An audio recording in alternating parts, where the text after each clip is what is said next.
You can stop screen share.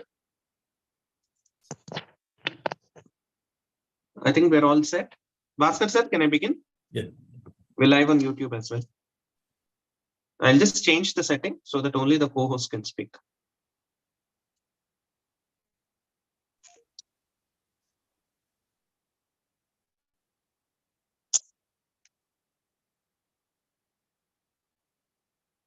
All right, namaskaram everyone, and welcome to today's IAP Twin Cities branch postgraduate clinics.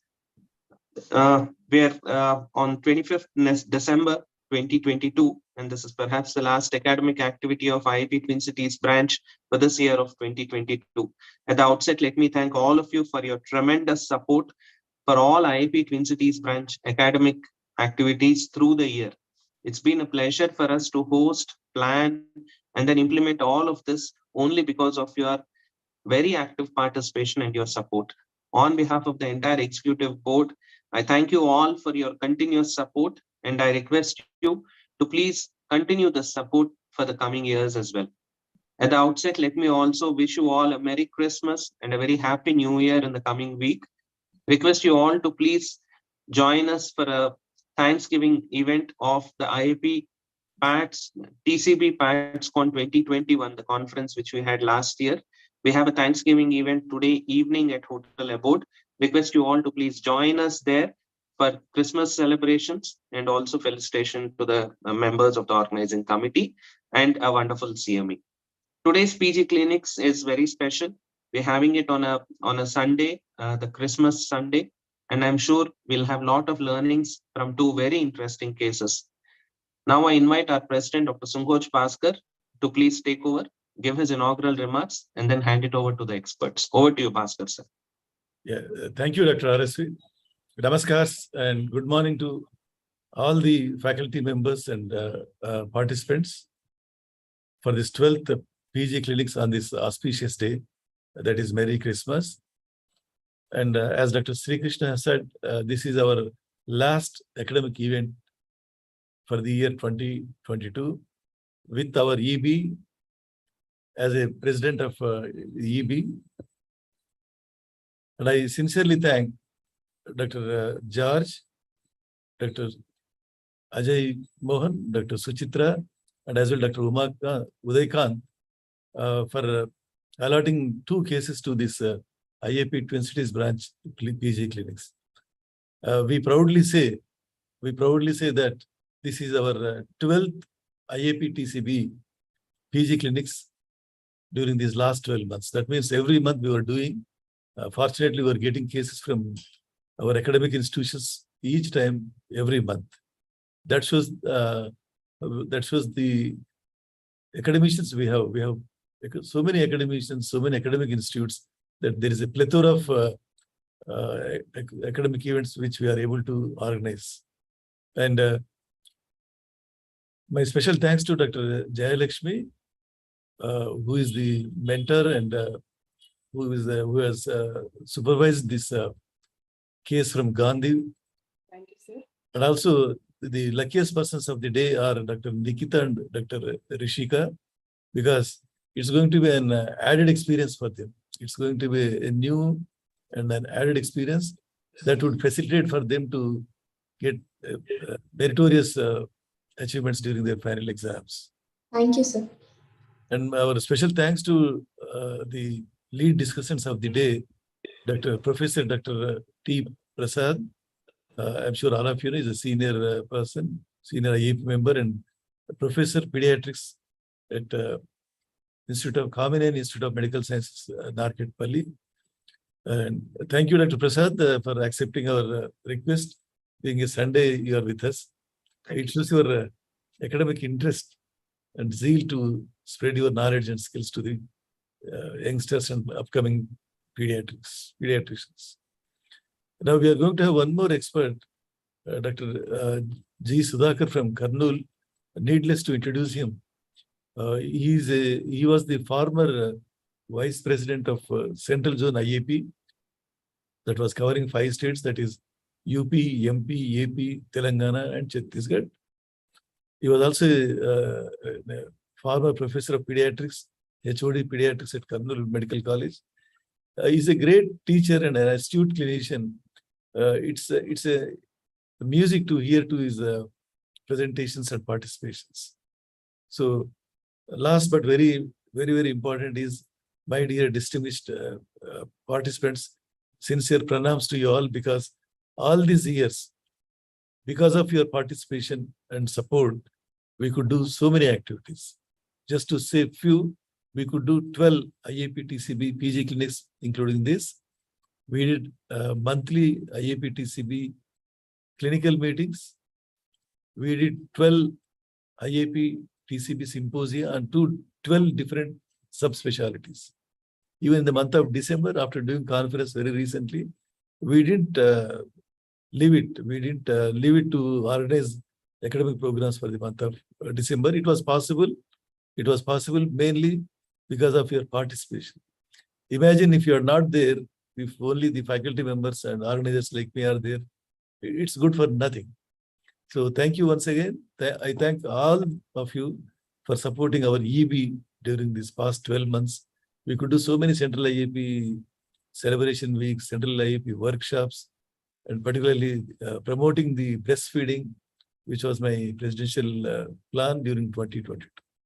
So not to be between you and the academicians, I once again thank you all from my bottom of heart, and I wish you all a great learning experience. Merry Christmas and Happy New Year. Thank you. And Dr. Sudhakar sir has joined us just now. Welcome, sir. And I hand it over to Dr. Sudhakar sir and Dr. Prasad to conduct the proceedings. And as well, Dr. Jayalakshmi, if you would like to make any opening remarks or inaugural remarks, you are most welcome. And after that, please let your PG student Nikita to present the case.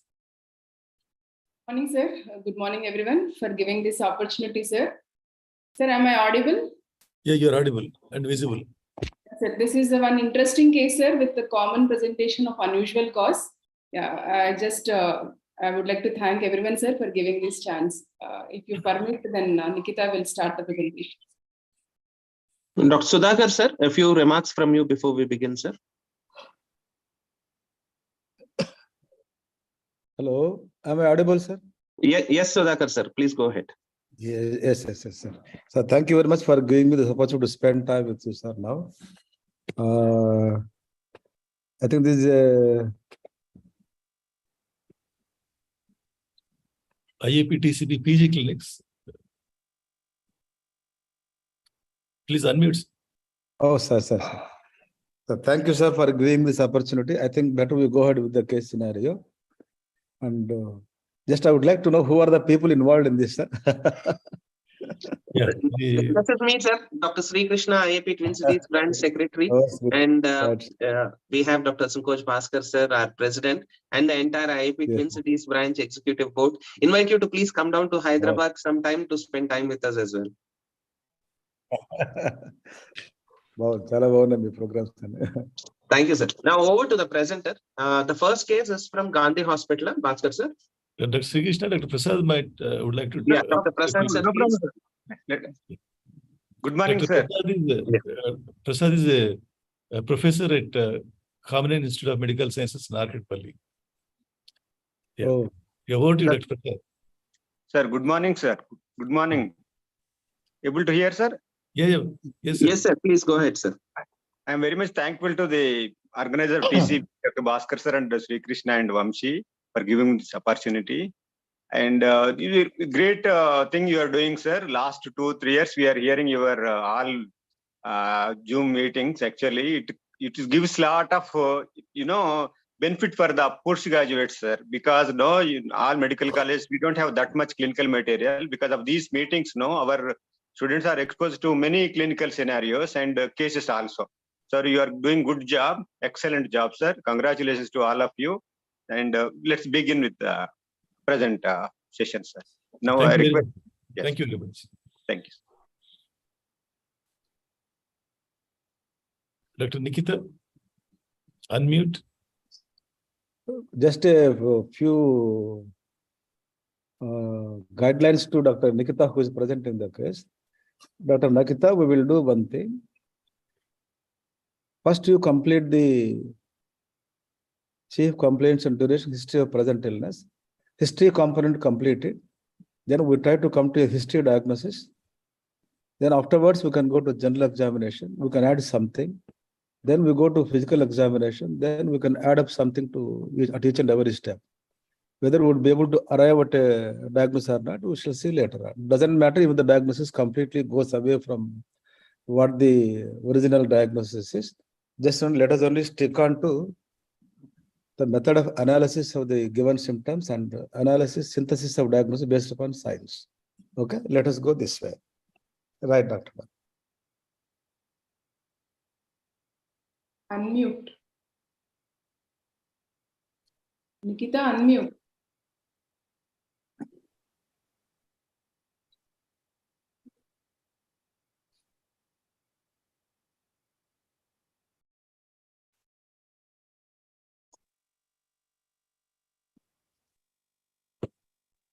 Nikita, you should be able to unmute now. Yes. Hmm. Yes, sir. Now I'm able to share. Yeah.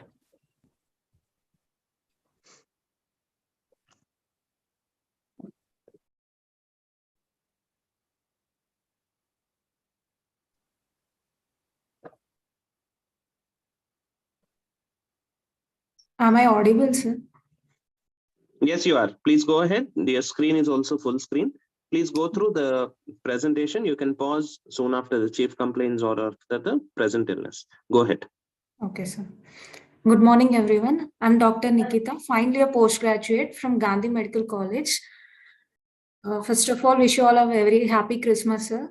I feel very privileged to present a case on this platform. My case is, it is a 5-year-old boy, sir, who is second in birth order, born out of non-consanguineous marriage, who is resident of Maulali, was brought to the hospital with reliable informant being father with chief complaints of fever since 1 month and cough since 1 month. History of present illness. Child was asymptomatic 1 month ago. Then he developed fever, which is sudden in onset, low grade, intermittent, with no diurnal variation, and which was relieving with medication. Latter, fever was gradually progressing from the past 1 week, which is high grade, continuous, and associated with chills and rigors. And he is having cough since 1 month, which is gradually in onset, which is productive, associated with scanty sputum, which is white in color, non-blood stain, non-foul smelling, mucoid in consistency, which is more in early morning after waking up from bed, which aggravated in lying position and relieved in sitting position.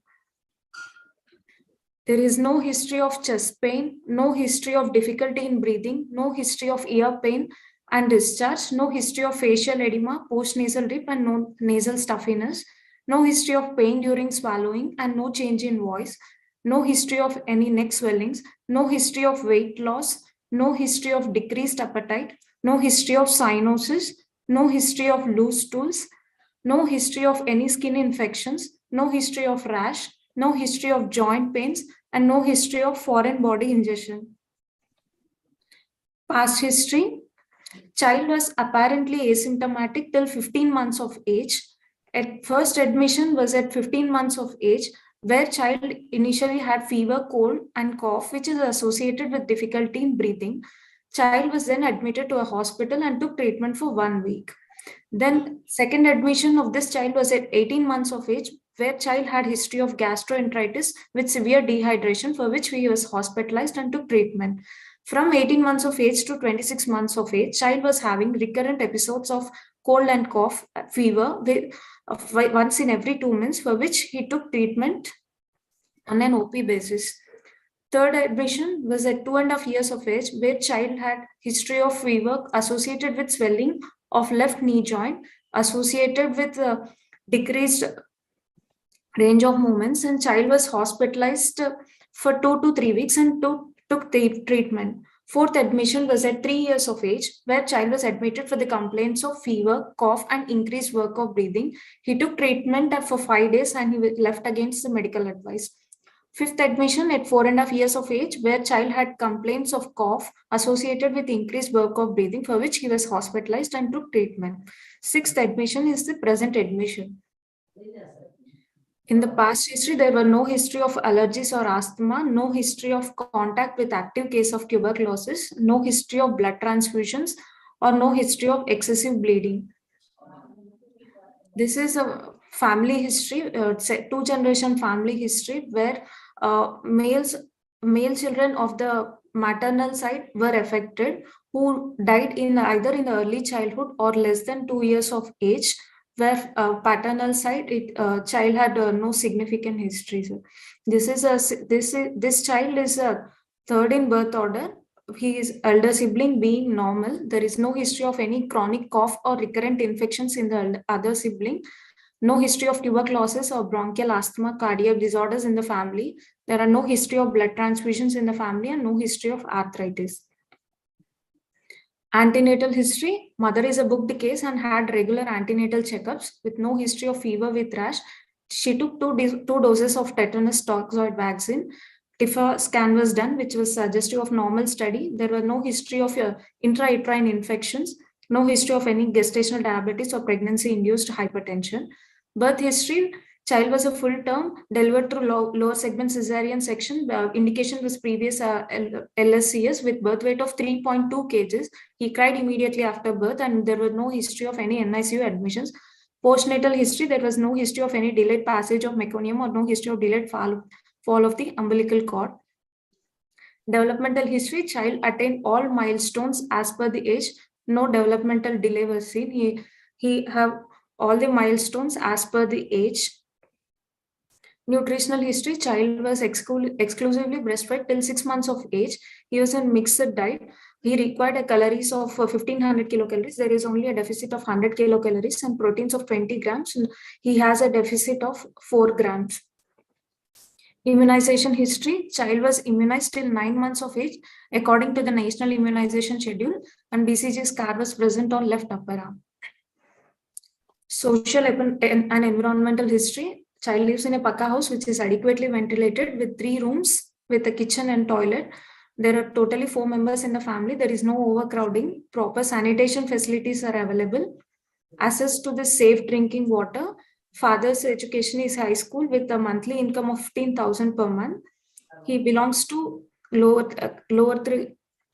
class 3, lower middle class, according to modified Kupuswamy scale.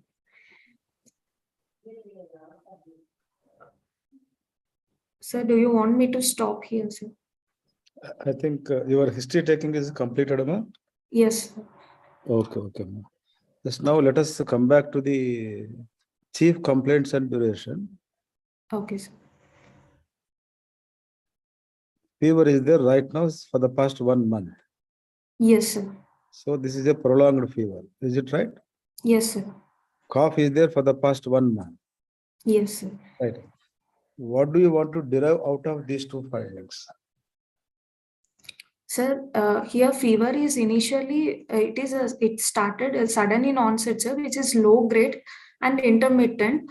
Where with the cough, initially it was productive with scanty sputum, sir. So would be a lower respiratory, upper respiratory tract infection to be started with, but later fever was gradually progressing, sir, and it became high grade and it is continuous, which made the child come to the hospital, sir. We'll do one thing.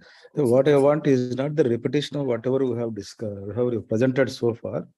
It is only that what is the meaning of fever of 1 month duration in a child of 5 years old?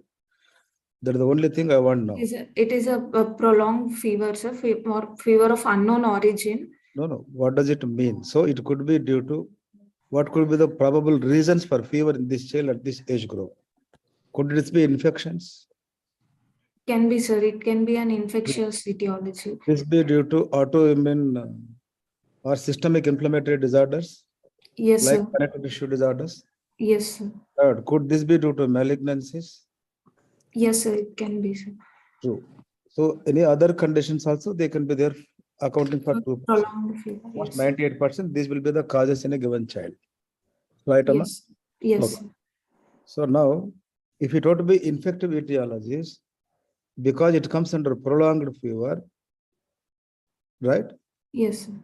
So based upon this duration of fever, is it possible for systemic inflammatory disorders and malignancies to be considered in par with infections? It can be, sir. It can be. Okay, right. Now let us go back to the second complaint of cough. Cough, what does it actually mean? What is the physician's meaning of cough? So this is not an examination, just casual. Cough is actually it is a protective reflex, sir. Correct, correct. What is the microanatomical diagnosis of cough? When cough is there as a physician, what diagnosis should be there in my mind? A microanatomical diagnosis. Where could be the problem? Is it supraglottic pathology or infraglottic pathology? Infraglottic pathology. Most likely infraglottic pathology. So structures available in infraglottic region are one is lungs. Bronchi. Second thing is airways, right? Yes, sir. Third is pleura, right, Amma? Yes. Out of these three, which are likely to produce cough? More likely. Lungs. Lungs and airways. Airways. Is it not? So now, Yes, what is our first assessment based upon the fever? Could be infection. Or connective tissue disorder or any malignancies. The one that is involving either lungs or airways. Airways. Is it true? Yes, sir. So, infective pathology of lung or connective tissue disease involving the lungs, right? Or malignancy involving the lungs. Now, if you combine synthesized diagnosis, if you do matching of this fever DD and cough DD, which is more unlikely in this age group? Now, with this sort of history. Malignancies. So, malignancies arising from lungs unusual at this age group, This right? age group, Malignancies arising from airways unlikely at this age group, right? Yes. And pleura, of course, also unlikely, right? Doesn't mean that they should not happen, very unlikely. So probably malignancy may not be there. Just let us keep it aside, right? Could this be connective tissue disorders involving lungs, airways, and pleura? Can be, sir. Okay. How is it likely? Connective tissue disorders involving lung, airway, and pleura. Out of these three anatomical locations, which is more likely with connective tissue disorders? Pleura will be more involved, sir. Yeah, is it not? So cough, is it a regular presentation of pleurisy secondary to connective tissue disorders? No. No, sir. Isn't it? Yes. So unlikely. Here presentation is though possible, but unlikely. Seems to be unlikely. Yes, sir. What about involvement of lung in CTD and airway involvement in CTD? They can be involved, sir. More, airways can be involved, sir. But first of all, what sort of lung involvement in what connective tissue disorders then? In case of we can have pleural effusion. Yeah, anything you are answering this? I could not hear, somebody was disturbing. In SLE, we can have pleural effusion, sir. That's true, correct, of course. But thing is, what is the age of this child? 5 years. Yes, so, and male child. Yes. Usually Not unusual presentation. Yes. Lung involvement, what we call a pneumonia alba that is seen with SLE, is usually a late manifestation of SLE, not in the beginning, that too. Is it not? So probably that also becomes most unlikely. So what is remaining here now? Infectious etiology. Pathologies involving infraglottic structures is probably more likely, involving either lung parenchyma or involving the airway. Right? These two probably we are dealing with. Right, Amma? Yes, sir. Now that too, it is of more than 1 month duration. 1 month duration. Probably child must be taking some treatment for the past 1 month, isn't it? So Yes. despite treatment, it is continuing. Not responding. Right, let us keep this point in mind and let us go ahead. Now, what could be the nature of pathology here in this child? Okay, up to this point, I mean, at the end of chief complaints and duration, our impression is we are dealing with probably involvement of the lungs or airway because of infective pathology. Is it not, doctor? Yes, sir. The one thing right now we are left with.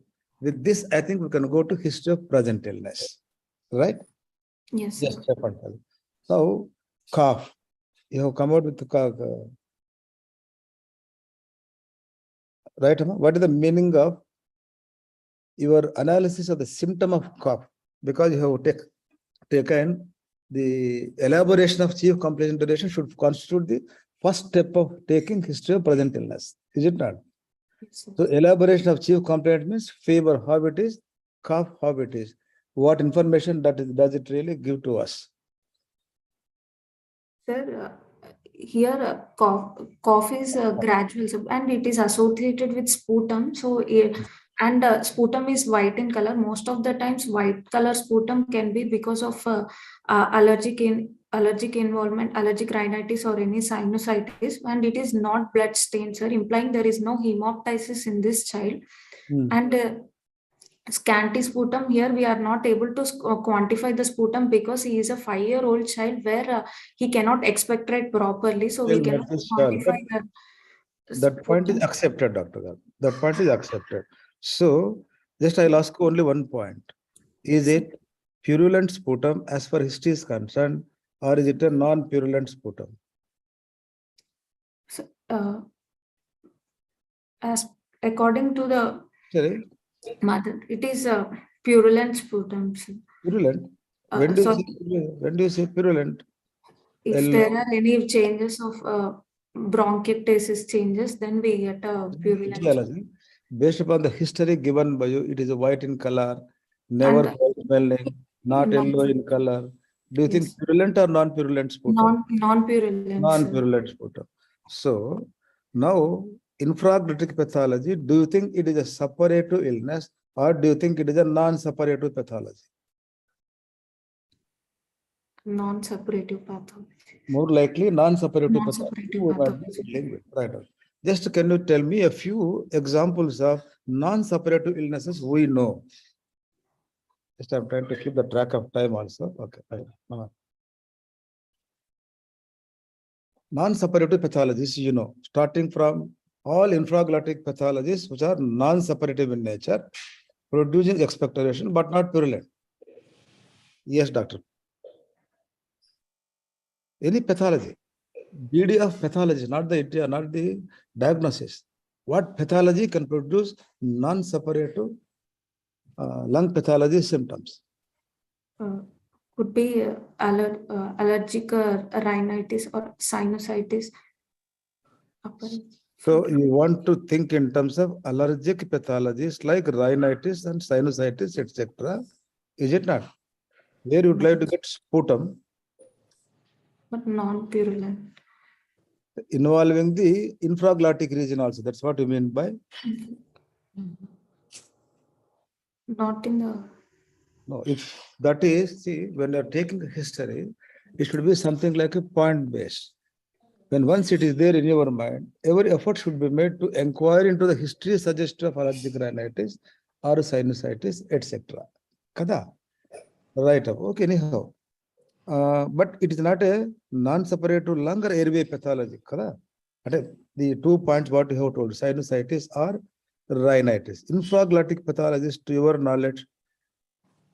Can bronchiectasis present with non-suppurative disease? Bronchiectasis can both be, very good doctor. Bronchiectasis can both be purulent expectoration, can have non-purulent expectoration also. Accepted. Wonderful. Next one, second thing. Simple bronchitis picture. Right? Viral bronchitis. It can have a non-purulent sputum. You can have. What about persistent bacterial tracheitis picture? Persistent bacterial tracheitis or bacterial bronchitis, PBP. Persistent bacterial bronchitis. They can have a non-purulent sputum production, correct. Can consolidations due to any etiology, can they have a sputum production? Yes, they will be having. Usually it is like this. Consolidation is basically a non-suppurative lung pathology. So the non-suppurative lung pathology, if at all sputum production can be there, need not be purulent also. What stage of consolidation will produce sputum in a given child? Gray hepatization. Is it stage of Gray hepatization. Stage of gray hepatization. hyperemia, red hepatization, gray hepatization, or resolution? Stage of gray hepatization. Stage of resolution, rather. It should have some communication with the communicating bronchus. All the material which is necrose or necrose material might be being expectorated out. Okay, right. So consolidation and resolution stage can have this sort of a picture. Okay, next, Inka. Any other pathologies also, can they produce cough but still no expectoration? Fibrosis, collapse, etc. can have similar picture. Right? Sir, now, keeping all these things in mind, any fever, would you like to add this to this one? Persistent bronchitis. No, it's okay. Fever is there for the past 1 month, is it not? Yes. Initially, it was low grade. Yes. Low grade and continuous. Later, it has become high grade and intermittent, is it not? Because your presentation, it was like this: high grade, continuous. Usually, presentation will be like this.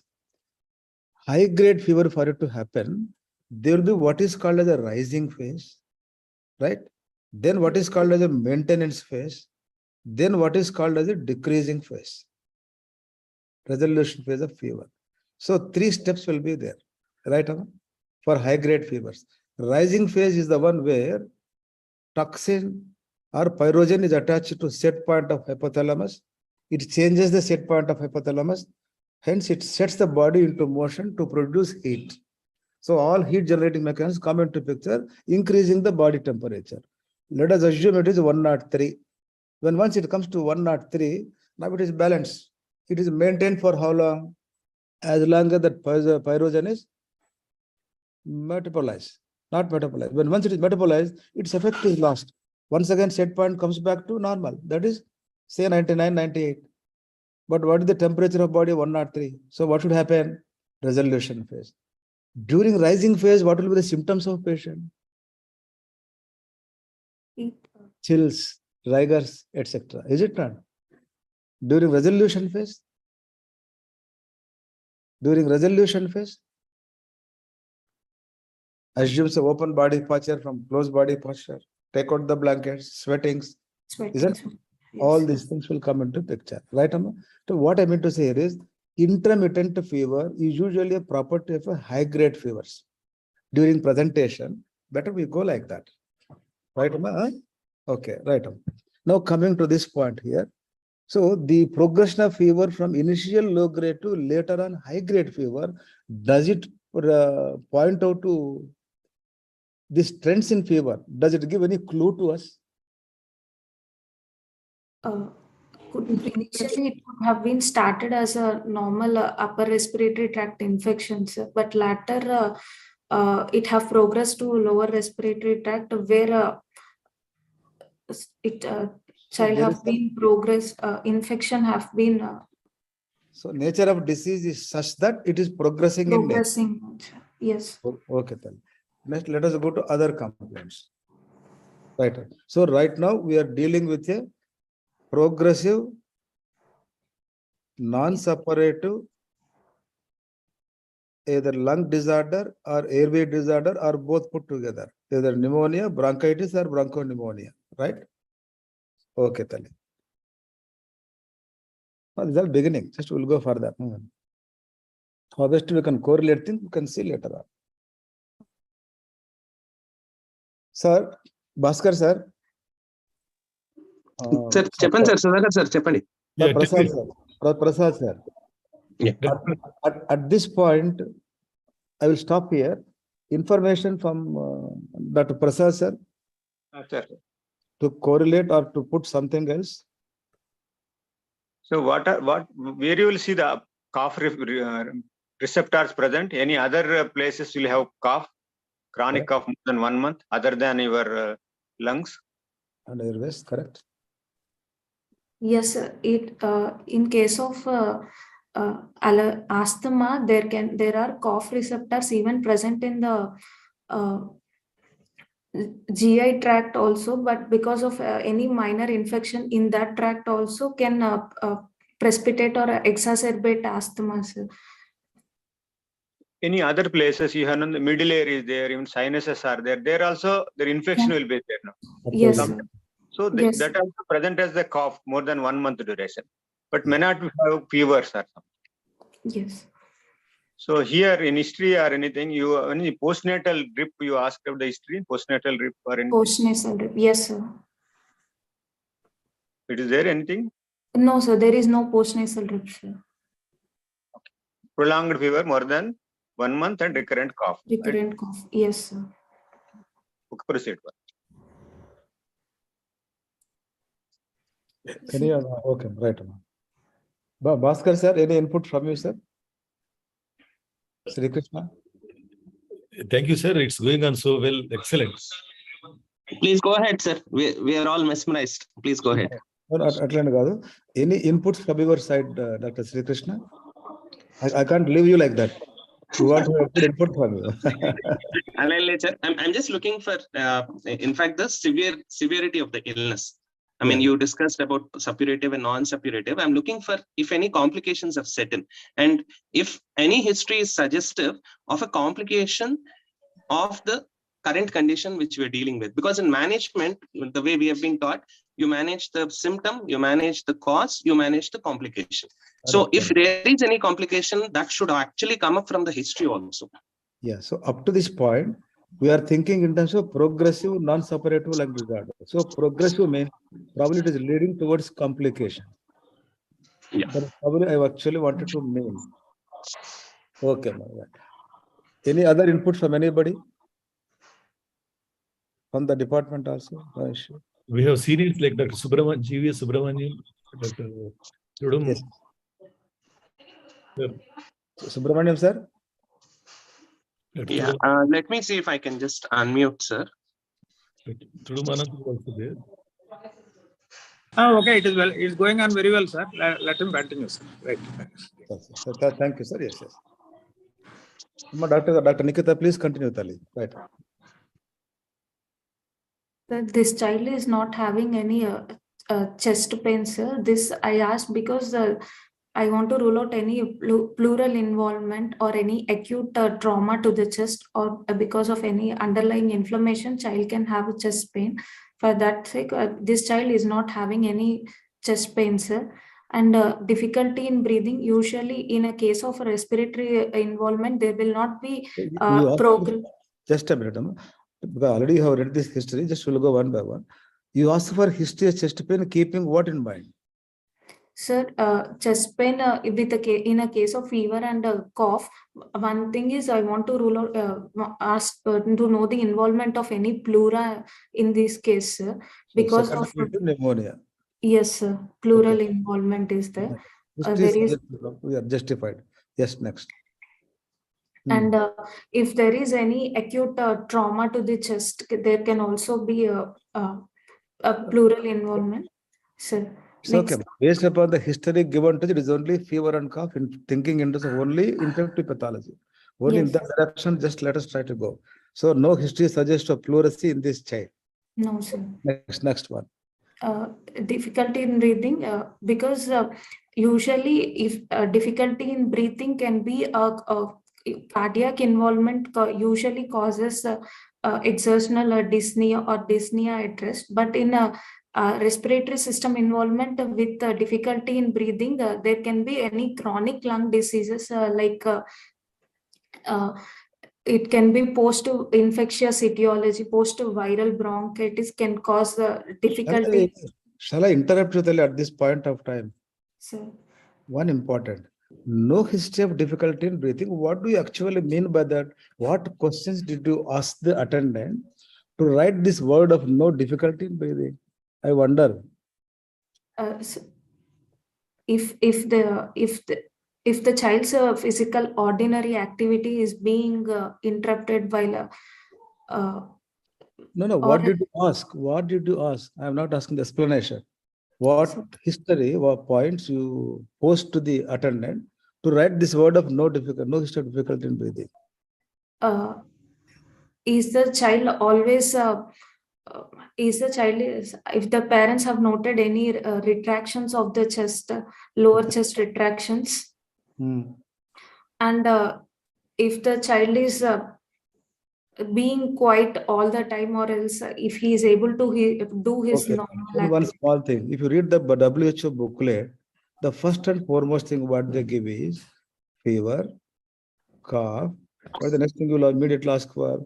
Cough is there. Cough is there means infraglottic pathology. Even if a small problem is there in lungs somewhere in the remote part of the lung also, tidal volume goes out. When the tidal volume goes out, automatically respiratory rate increases. So you don't want to ask for history of fast breathing in one child. That is sufficient for us. Even history of fast breathing also is sufficient to say that it is not a no history of difficulty in breathing. You can simply write it as history of fast breathing is there. May or may not be there for chest retractions. But it is also highly improbable to expect no history of fast breathing with such an amount of infraglottic pathology for nearly 1 month. You got my point, Tali? So that word better you take out. No history of difficulty in breathing. I think if you carefully probe into, there might be some fast breathing in this child. Right, Amma? Okay. Right, you can, doctor. You are doing well. Please, Amma. There is ear pain and ear discharge, sir. This is usually in case acute otitis media. So you want to go in terms of whether there is focal sepsis. Focal sepsis related to respiratory system. You're trying to ask. Right, fine. Yes. Next. Facial edema and postnasal drip usually they are suggested. Sorry, yes, sorry. next. Next slide, sir. Yeah, I mean, okay. Right. What about this no history of weight loss and no history of decreased appetite? Sir, this as a child is having complaints since 1 month. So in our country, endemic to tuberculosis mostly, and children are more than 51 to 80% of the children are affected. So this child, he doesn't have that history of not eating well, not doing well. No, sir. Is there? No, sir. He is doing well. Mental condition of the child is not affected at all. No, sir. It's not affected. Mental condition means 3 points: activity, appetite, alertness. These 3 things are not affected at all. No, sir. They are not affected. Playing well, doing well, everything. Yes, sir. Wonderful. Okay. No loose stools also. Okay. No loose stools, sir. Okay. Next slide, Tali. There are no history of any skin infections, no history of rash and joint pain, sir. I have asked to rule out any connective tissue disorders with this prolonged history of fever. So I want to rule out systemic. A small point is there for me, Doctor. Is it that to rule out connective tissue disorders, you have asked for a history of joint pains and rash? Because in the beginning itself, we thought connective tissue disorders are unlikely to give rise to infraglottic pathology like lung involvement and airway involvement. Is it not? Why again? Second point I'm telling you. Rather, could this be this way? The infection responsible for lung involvement can also be producing skin rash. Let us go this way. Like, for example, say mycoplasmal infection. Could this be true? Be true also. Joint pains. Could this be a metastatic infection of the joints? So what I meant to say here is, already at one point of step, you try to rule out that possibility. We felt unlikely. So here, our direction should be, you need not come from connective tissue disorder to the lung again. I am asking you to go from lung to the joint. In what way you can get involved? Metastatic infection, arthritis can happen, osteomyelitis can happen, right? So that way, if you have told, I would have felt happy. Right number, right? No history of foreign body.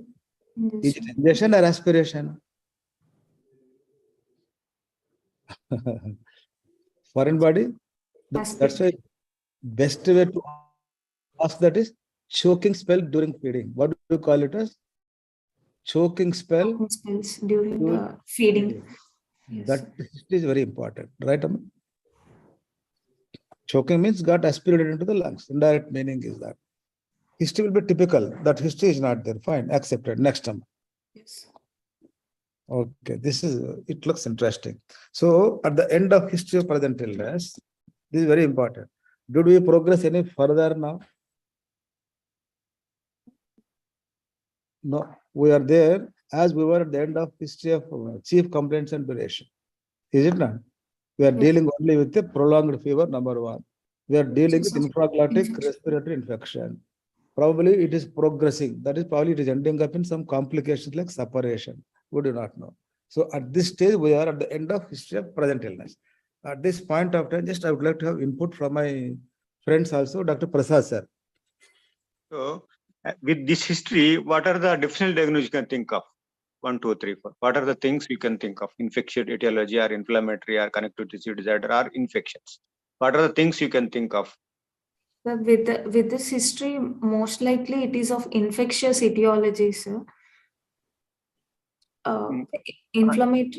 Connective tissue inflammatory could be unlikely, sir. And even the child is or any malignancies, child was not having any other history suggestive of malignancy and connective tissue involvement. So with only present illness, it could be infectious etiology, sir.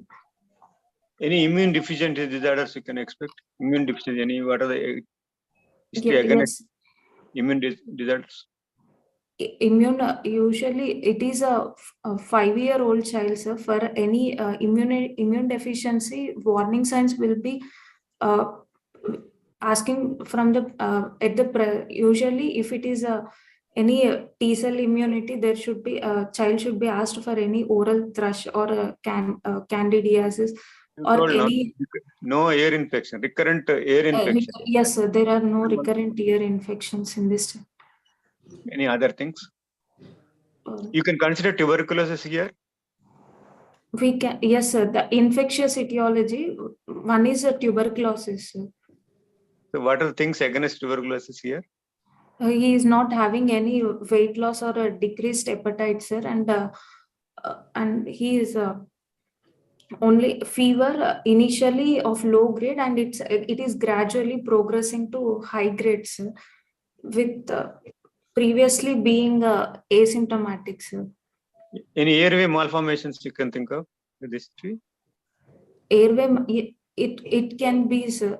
It can be, but at the age of 5 years, usually congenital anomalies of the lung, if they are presenting by 6 months early in the infancy only, they will be presenting, so by the age of 6 months.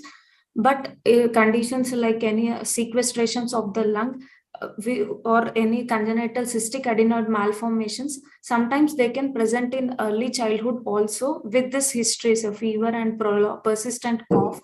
So congenital anomalies like congenital cystic adenoid malformations and sequestrations of the lung can be the other possible etiologies, and still we can still think of immunodeficiencies and infectious etiology like tuberculosis. Okay. Proceed further. Just one thing I would like to point out here, because just let us have this point at this stage and let us move further. Okay, sir. Though we are thinking that at the end of history of present illness, we are not having any other progress of the case, but there are 2 points I need to put. One, suppose if it happens to be a common infection, just let us consider it like that. Whether the child could have responded. He would have responded. Maybe he could have responded. So Yes. Can we think of some uncommon infections in a child? Is there a scope for them to be considered, right or not? Yes. Yes. So possibility of an unusual infections is likely number one.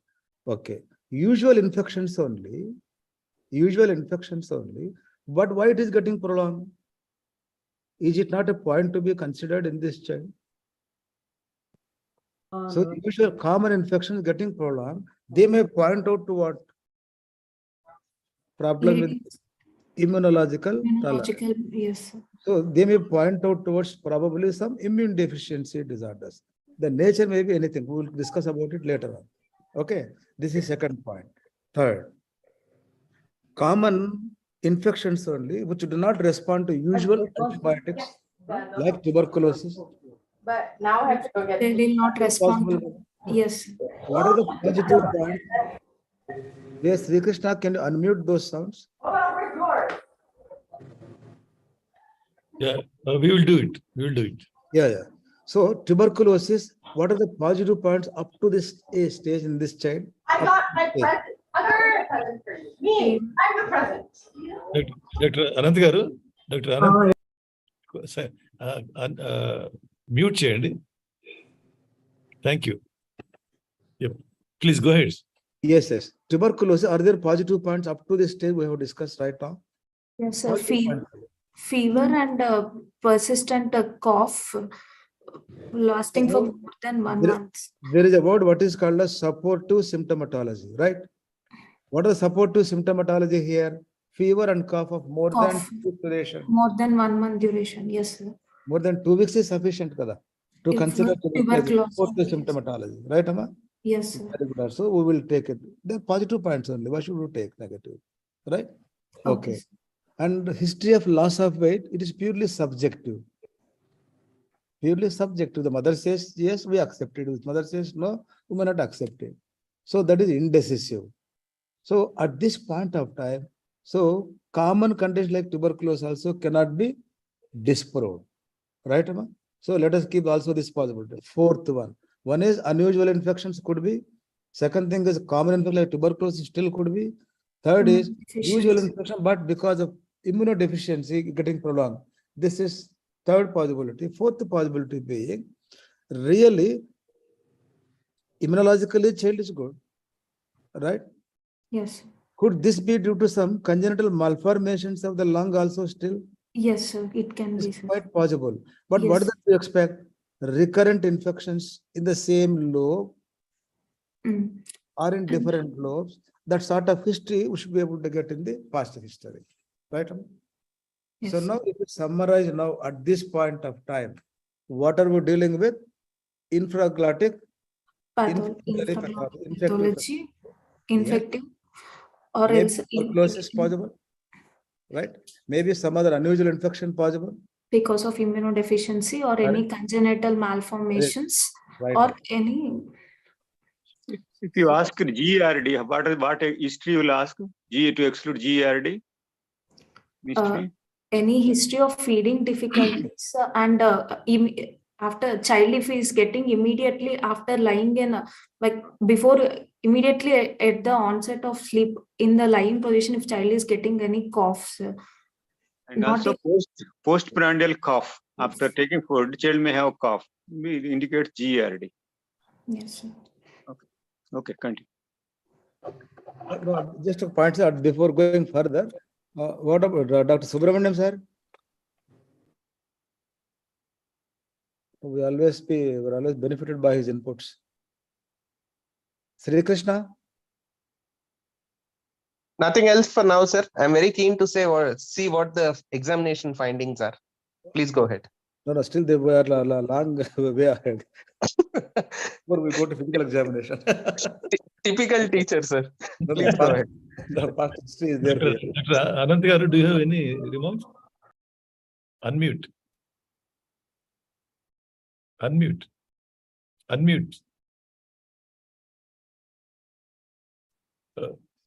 Pointing towards the differential diagnosis is a first, I can think of unusual presentation of some of the infections may have that we have to keep in mind. And second possibility, congenital malformations of the lung sometimes may have the recurrent respiratory tract infection. That is a possibility is there. And no doubt we cannot rule out the tuberculosis in Asian countries, though we are not having the history reliable. And loss of appetite and loss of weight, all these things may not be there in a pediatric patients or evening rise of temperature. But a prolonged fever is there and cough is there, that may think of towards the tuberculosis. And the last one is immunodeficiency also we have to keep in mind. Though they are not having the otitis media or skin infections or other things. So that also they previously had the history of diarrhea and 2 times the admission is there. We have to keep in mind in a immunodeficiency also. That is my opinion regarding these things. And mycoplasma also sometimes they will have, but not prolonged this mycoplasma. Okay, sir. This much I can think of possibilities. Congenital malformations and the tuberculosis, immunodeficiency. These are 3. Yes, sir. Very good. The history she has taken and elicited very nicely, and she has given a very good answers to you, no doubt. Okay, thank you. Anything we'll see physical examination. And one thing she has as a PG, the history difficult in breathing.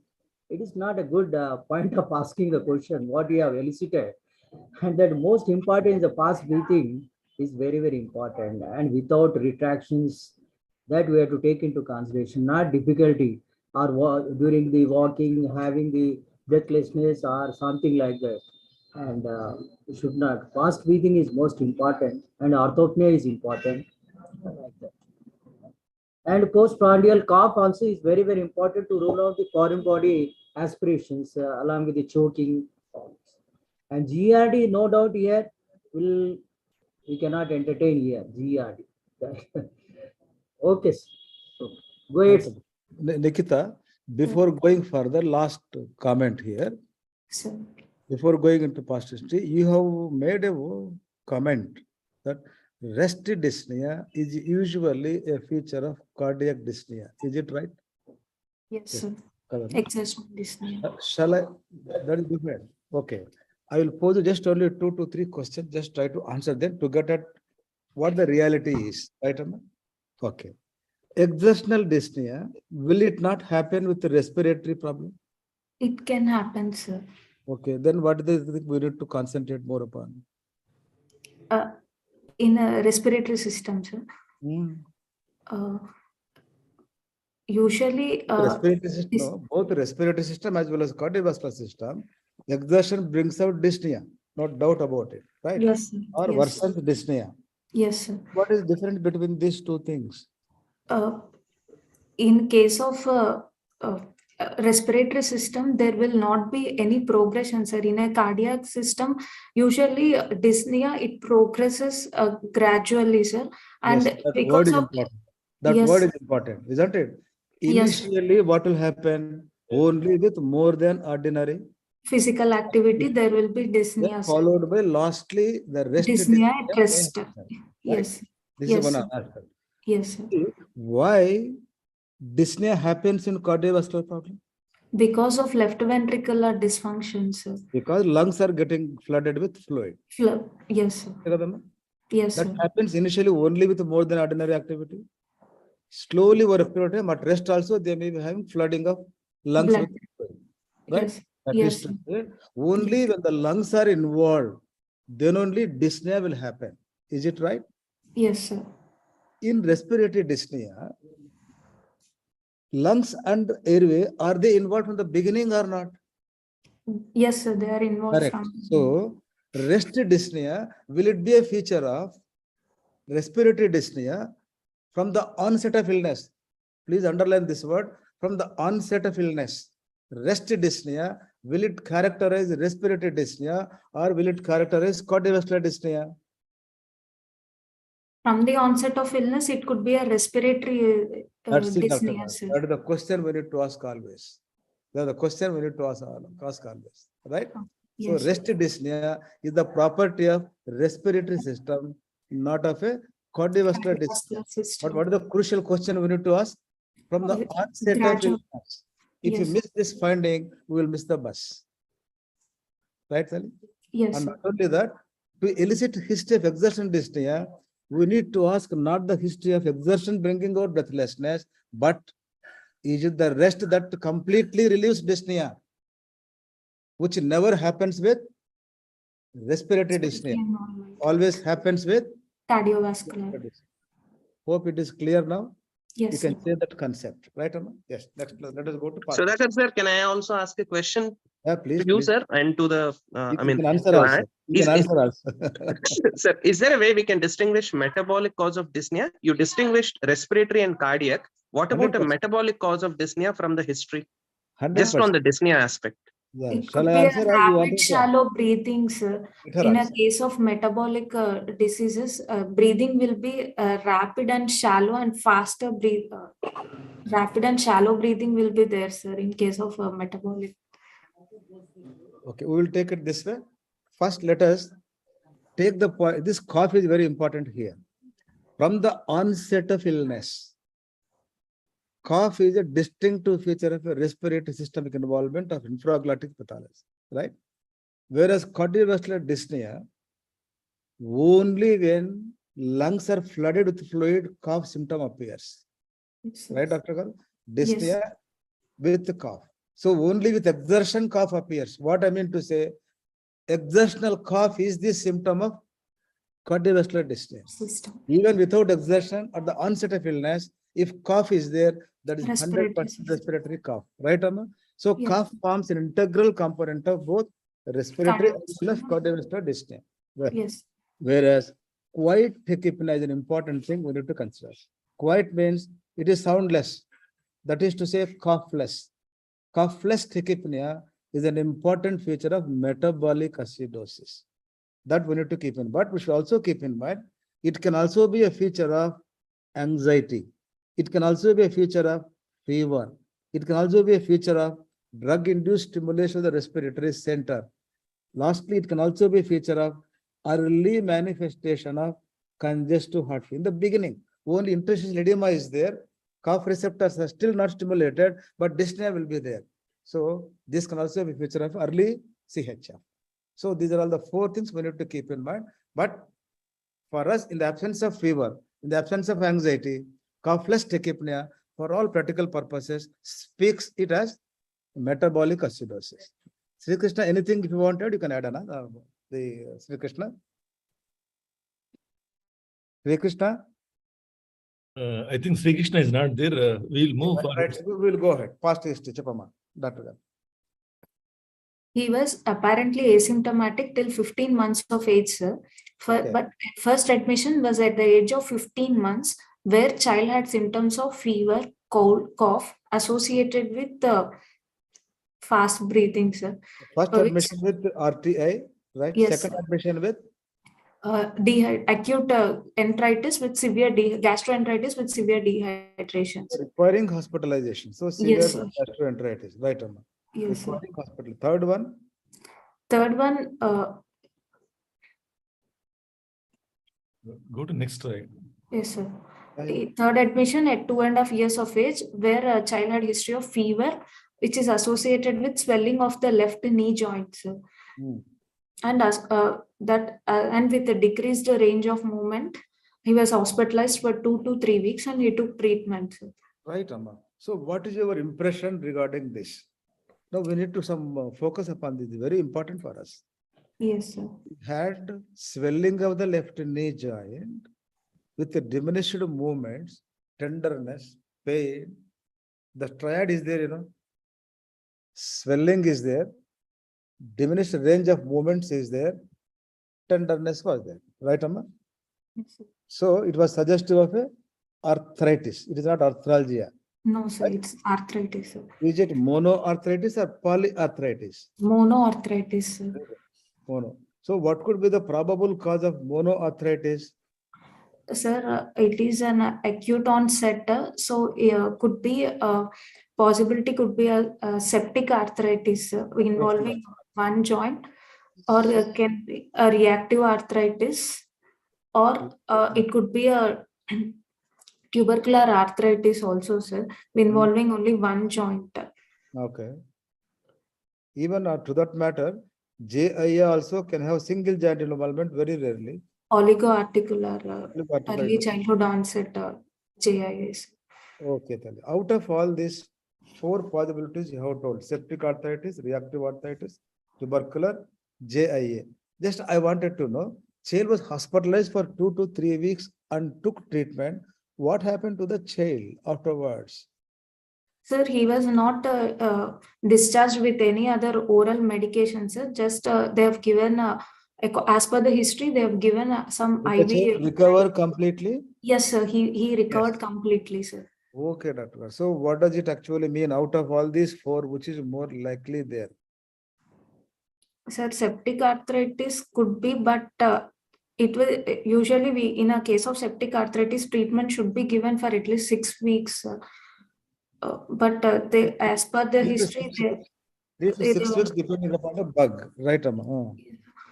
Okay. and if you think of any reactive arthritis, child only he was having a fever and the swelling of the knee joints. No other history suggestive of any reactive arthritis like loose stools or any vomiting history was not there. And then prior to that, something child had multiple episodes in the previous space. The one which you didn't rate, last line. yes, sir. He was from 18 months to 20 after his second admission till before prior to third admission, he was having recurrent episodes of only cough and cold, cold and fever, sir. Upper respiratory tract symptoms were only told by the parents. Getting to 26 months, it's spilling into third year. Yes, sir. Now you can go to next slide. Sir. Yes. 2.5 years here. Yes, sir. So 30 months. 30 months. Approximately. So 26th month he had some illness. 30th month he had this problem. Okay. Yes. Sir. And again, at fourth admission was at age of 3 years, sir. Again, now a child had a fever, cough, and increased work of breathing. You know one thing. Could this be tuberculosis? Can be, sir, monoarticular involvement with the previous symptoms of fever and all. No, wait. The joint swelling has completely come down with the therapy. Yes, sir. It came down, sir. So probably unlikely to be due to tuberculosis etiology. Right? Okay. Yes. JIA, still could this be? We can keep, sir, because usually in case of a JIA, there will be symptomatic resolution within 2 weeks with the help as far as history is concerned, right? As far as history is concerned, was there any follow-up treatment given to the child? No, sir. No, sir. Home treatment? That was the only admission, and they took treatment only for those 3 weeks. For JIA, does it go? Tell us something. Could this still be JIA or may not be JIA because this is treated by some responsible people in a hospital? Yes. If it could have been JIA, what could have been the follow-up treatment for that post-discharge treatment? Child might have been on some continuation treatment because of yes, 1 to 2 years together. There is nothing like that. Doctor didn't feel like that. So probably unlikely. Tuberculosis unlikely, JIA unlikely. What about reactive? Maybe less likely. Can be a reactive, but can be, but less likely. What is more likely here? Septic arthritis likely. Okay, right. Some deep-seated infection is there. Huh? Yes, sir. Oh, right. Next one. Fourth admission, he was having the complaints of fever, cough, and increased work of breathing, for which he took treatment for 5 days. And he left against the medical advice. What could be the fever, cough, increased work of breathing? So fast breathing with chest tract. That's what the meaning of it. Lower respiratory. Yes. Yes. Okay. So pneumonia he had. Yes, sir. So once again a deep-seated infection. Infection. Good. Okay. And fifth admission, he again had, this time he's not having fever, sir, cough associated with increased work of breathing, and he was also hospitalized and took treatments. Again, pneumonia. Again? Symptomatology, sir. Okay. And his present admission is this admission, sir. Sixth admission is his present admission, sir. So, fourth is pneumonia, fifth is pneumonia, sixth is also suggestive of bronchopneumonia picture. Yes, sir. Right, recurrent episodes of pneumonia. Yes. When you suspect primary immunodeficiency in a given child, now tell me. Sir, does it fit to that heading? Recurrent child should have a otitis media for more than 8 per year. and pneumonia more than 2 per year. Recurrent deep-seated or any organ infection should be there. They should be having oral thrush or persistent candidiasis. Child need for a IV antibiotic or a hospital, which is a least response or no effect to the therapy, or child needing recurrent hospitalizations, and there is a family history of any primary immunodeficiency disorders, or So now, do you think is it possible here or not? yes, sir, it is possible, sir. So the one more thing what we thought is structural malformations of the lung. Still, is it possible or not?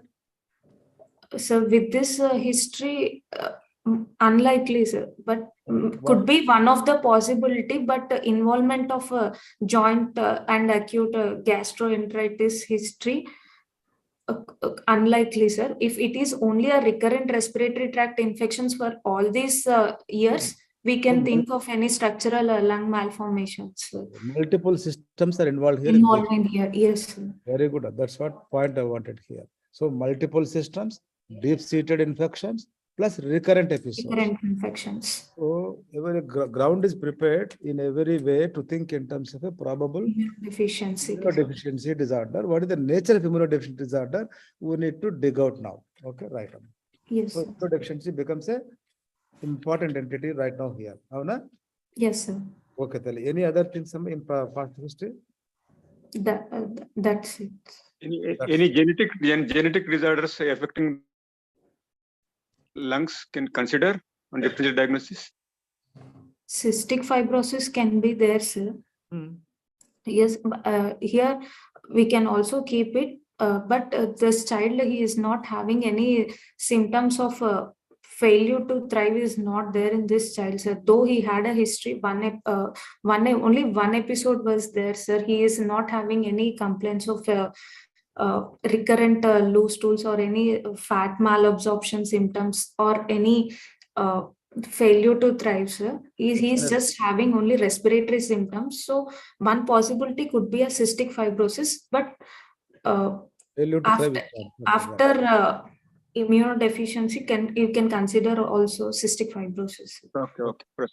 Good, very good. Next. Okay.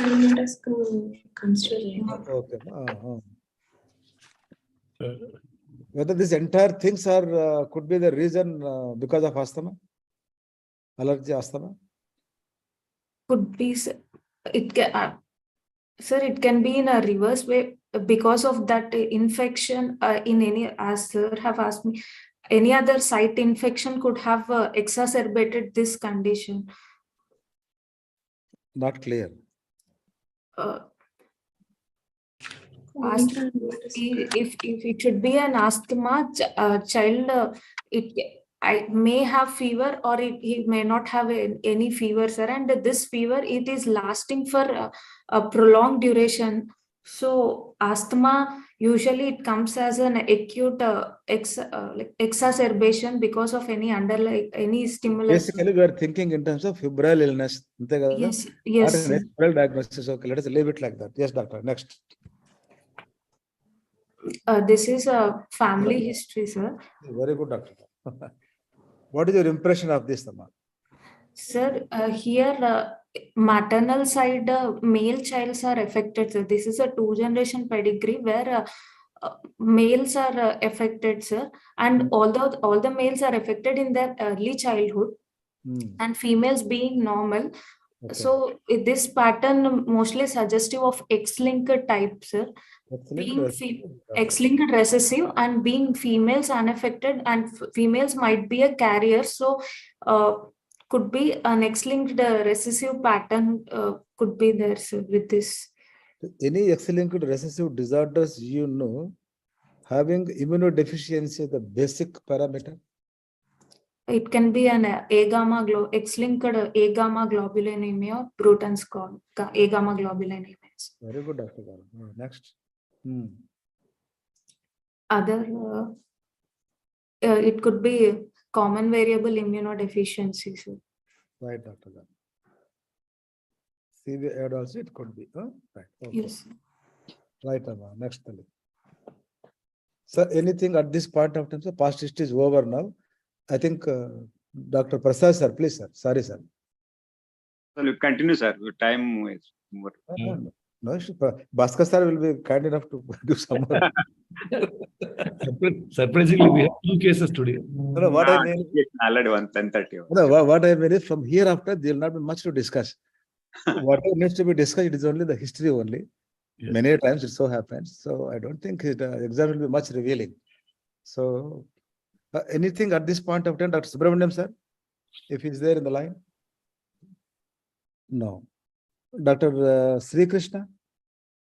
He's not. He's not. Sanjay sir? He's not there. Okay, right, sir, right. Please, sir, carry on. Sir, anything you want to contribute, sir? Bhaskar sir? No, nothing. The discussion is going on so well. Really, sir. No, please. A very educative one.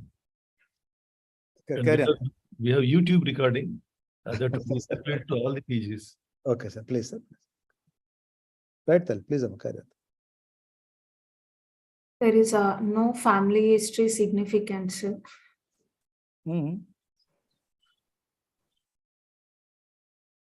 I mean, you go to that pedigree chart?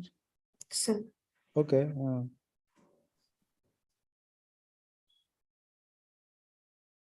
Okay. Pedigree chart is positive, family history is nil, negative. Sorry, Even in the elders, in case of X-linked recessive, usually 50% of the male child will be affected and 50% of the male child will be normal. So with that consideration, might be an elder sibling will he is normal, but this child might got affected. Right, excellent. Right. Antenatal history, it is not significant, sir. Blood transfusion history. Sir, any hemophilia, because child had a previous history of left knee swelling, sir. But we were thinking basically in terms of deep-seated, yes, deep-seated infection only, kada? Yes, sir. But hemophilia can also be an X-linked recessive condition. With that previous history, if we can correlate also history of any repeated blood transfusions in the family. Right, right. No history of arthritis. We had arthritis. No history of other family members. Sir. Okay, Tali. Okay. Antenatal history was not significant, sir. Okay. Because child was completely doing well for the past 15 months of age. 15 months of age. Okay. May not have relevance, probably, much of relevance. Correct. Good. Next. Yes, sir. Birth history, he was a full-term child with 3.2 kg birth weight who cried immediately after birth, and there is no history of any admissions into the neonatal intensive care units. Okay, no history to go to a problem of BPD, bronchopulmonary dysplasia, which could be accounting for recurrent episodes of respiratory illness. Okay, right, Tali. Okay. There is no history of any delayed passage of meconium and no history of delayed falling of the umbilical cord. At what time did it fall really? As per the mother, within 1 week, sir. The mother have told within 1 week. Usually, yes, sir, within 1 week, she said. Does it acquire any significance in relation to our history derivation? Yes, because of leukocyte adhesion defects can be there, sir, where there will be a history of delayed fall of the umbilical cord. That is true. Okay. Right, Tali. Good. Next. Developmentally, he is a normal child, sir. He attained all the milestones as per age. Now he is his gross motor. Now he is able to skip with both the feet, and he can copy a fine motor skill. He is able to answer questions and he can count up to 20 years and 4 colors. He is playing. Okay, then probably may not have much relevance to discuss right now. Yes, next, let us proceed further. Nutritional history, sir. He has a deficit of 100 kilocalories of. He is having a 100 kilocalories of a deficit of calories and 4 grams of protein deficit, sir. But His weight for age and height for age are normal, sir. Okay. My goodness. It is a big blow. Yes, continue, ma'am. Immunization history, sir. Child was immunized till 9 months of age, according to the national immunization schedule, and his BCG scar was present on the left upper arm, sir. Nothing happened to the BCG scar afterwards. No, sir, nothing, sir. Okay. Right. Any significance for that also?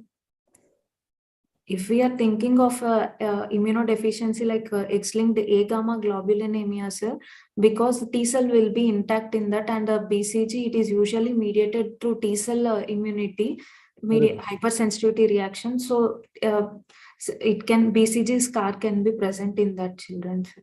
Yeah. So it may not have any implication, right? Yes, sir. Rather, that can also be a positive point towards thinking in terms of a non-T cell disorder. Yes, sir. Okay. Wonderful. Let us take it in a positive way that way. Okay, sir. Take it to your discussion. That's what I'm saying. Yes, next point. Okay. Social and environmental history, sir. Okay. Next. General physical examination, sir. The child is comfortably sitting on the couch. There is no pallor, no icterus, no cyanosis, no clubbing, no lymphadenopathy, no koilonychia, no pedal edema. Can I proceed? No clubbing also. No, sir, there is no clubbing. How do you want to grade clubbing? Sir, there are 4 grades of clubbing, sir. Initially, there will be softening of the nail bed. In the grade 2, there will be obliteration of the nail bed. Louis bone angle will be obliterated. And in grade 3, there will be parrot beak or drumstick appearance. And in grade 4, there will be hypertrophic osteoarthropathy, sir. Sir, the presence of this could have been an important pointer towards PIDs also. Okay. Yes. Next. Okay. His anthropometry, sir, weight for age, his expected weight is 18 kgs. He is 16.6 kgs, which is falling between 10th and 25th centiles according to IAP growth chart, sir. Height for age is 105 centimeters. His expected is 113 centimeters. It is between 3rd and 10th centile. His upper segment to lower segment ratio is 1.09:1. And his expected is 1.1:1, sir. His arm span is 102 centimeters. With this anthropometry, usually it is not suggestive of any chronic lung disease which is affecting his growth, sir.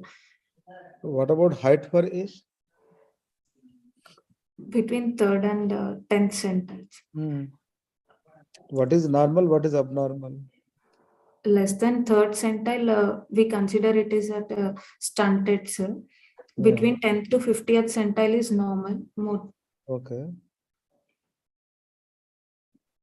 So even percentage was also, the height is coming down to 92%. Yes, sir. Less than 93% can be considered, of course. Okay. Just I'm only trying to see, because child was sick from the beginning, from 15th month of age till today. How this child really could be without having any involvement of the, at least short stature could have been there, slightly blunted to some extent. What is expected here? 113 centimeters. 13 centimeters. Okay. Right. Variability? Expected lower limit for this age? It could be This is important for us. What is the lower expected lower limit? What is the 25th centile for this? 50th centile is an average for this child. Less than 25th centile is not acceptable. More than 70th centile is appears to be a little bit more. Right, Amma? So now where is it falling? Is it less than 25th centile or more than 25th centile? less than 25th. Less than 25th. Less than 25th centile. So certain amount of stunting is there to some extent. At least one positive point is there. Okay, Tali.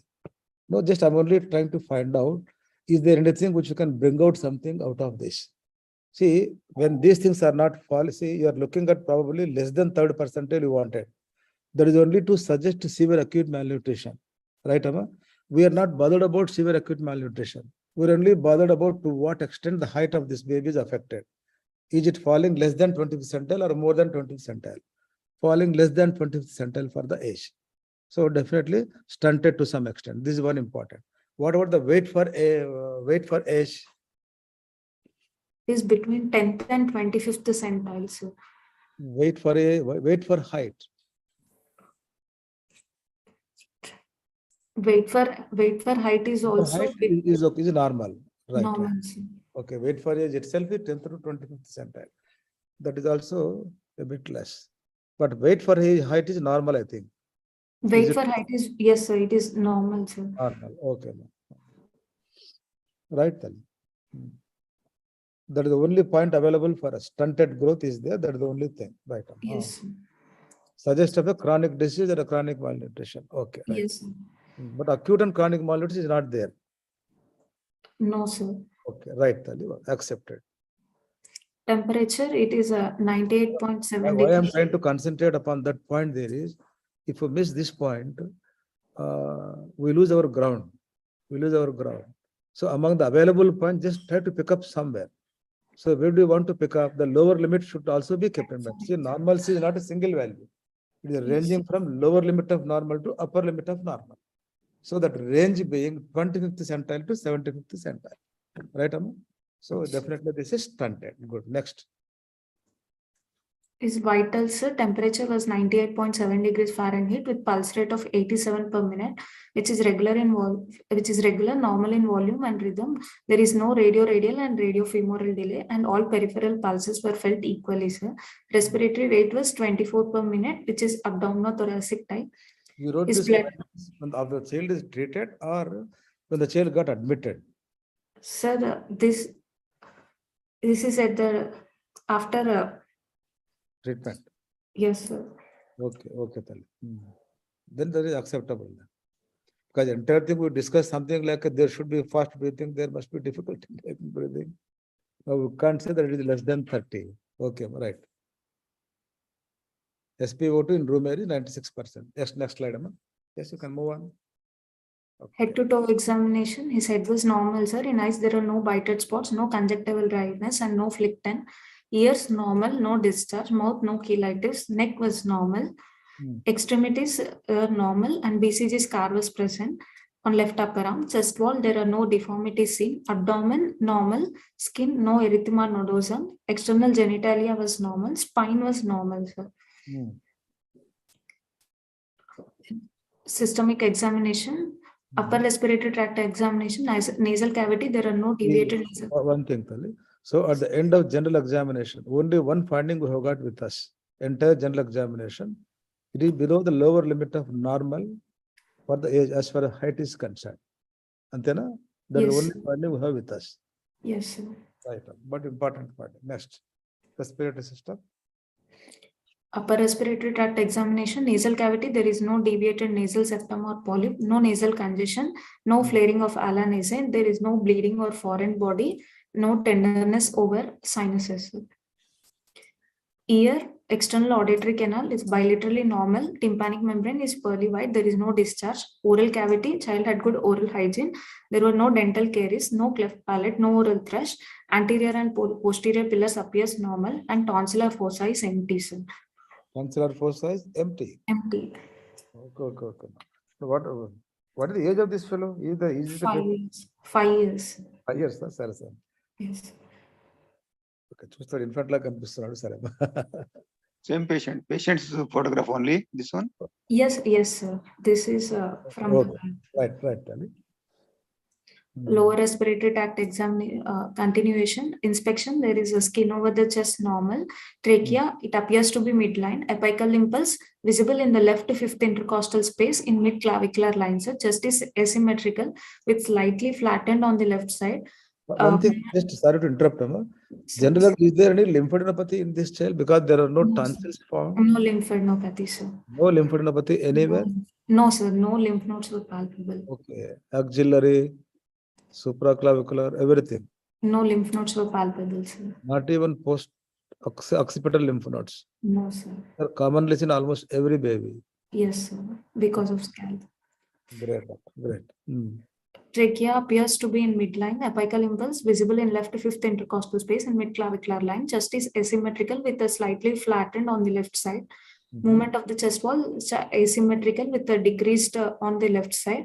There are no retractions of the chest wall. Examination of the back, there is a drooping of shoulder on the left side with the winging of scapula on right side and no bony abnormalities seen. Okay, what is your inference from this inspection point of view? So with the asymmetry of the chest wall and decreased movement on the left side, there could be an involvement of the left side of the lungs. Probably pathology could be on the left lungs because of decreased expansion. Could be lung volume could be lost in this child, sir. So suggestive of either collapse or fibrosis. Yes, sir. Movement of chest wall, decrease on left side, what does it actually mean? Sir, usually whenever there should be an equal expansion, sir, but when as the child is taking his breaths, there is a decreased movement which is noted on the left side, sir. What does it mean? Physician because lung volume have lost, sir. This is the only finding that tells you the disease side. So the disease must be either on the left side alone or left side is dominantly involved with the bilaterality. Bilateral disease could be there, but left side is more involved with more loss of lung volume on left side. Or left side alone may be involved. Right, Amma? Okay. Can I proceed to next slide, sir? Please, Amma. On palpation, trachea is slightly shifted to left side, sir.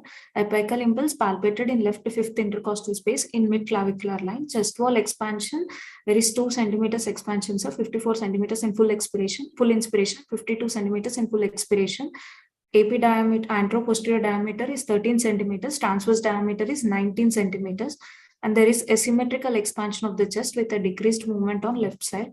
No chest wall tenderness noted, sir. Dr. Sudhakar Garu, Yeah, can please. I ask one question to the Nikita? Please, Yes. most welcome, sir. So, she was telling about the drooping of the shoulder on the left side. What is the position of the trachea? Is it shifted to the left or right? Left, or left. is it It central? shifted to left side, sir. But you have mentioned the normal. Sir, No. on inspection, it is not very much obvious, sir, shift in the trachea, but on palpation, there is a slight deviation, sir. So that indicates the mediastinal shift is there towards the Yes, left side. Yes, sir. Another thing is examination of the oral cavity. Your comment on the tonsils at the age of 5 years, what could be the size of the tonsils at this age? Means Sir? the atrophy is there, hypertrophy is there. Sir, usually adenotonsilloid development, usually it will be between 3 to 6 years, 3 to 6 years of age, and they start involuting by 8 years of age, sir. So in this child, there is a probability of a presence of tonsils, sir. Yeah, So but not lymphoid- enlarged. No, is it no congestion at all. No congestion, sir. Oral cavity is healthy, sir. Okay, okay, go ahead. Tonsillar fossa is empty sheaths. Yes, sir. Now diagnosis is clear. Tonsil is not there means diagnosis is clear.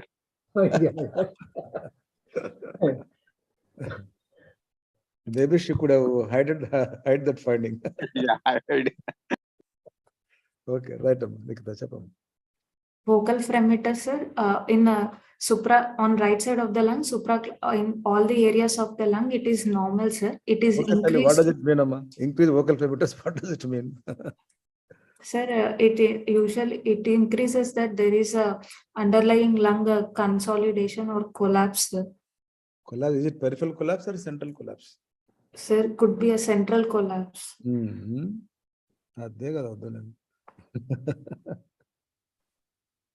What is absorption collapse? What is compression collapse?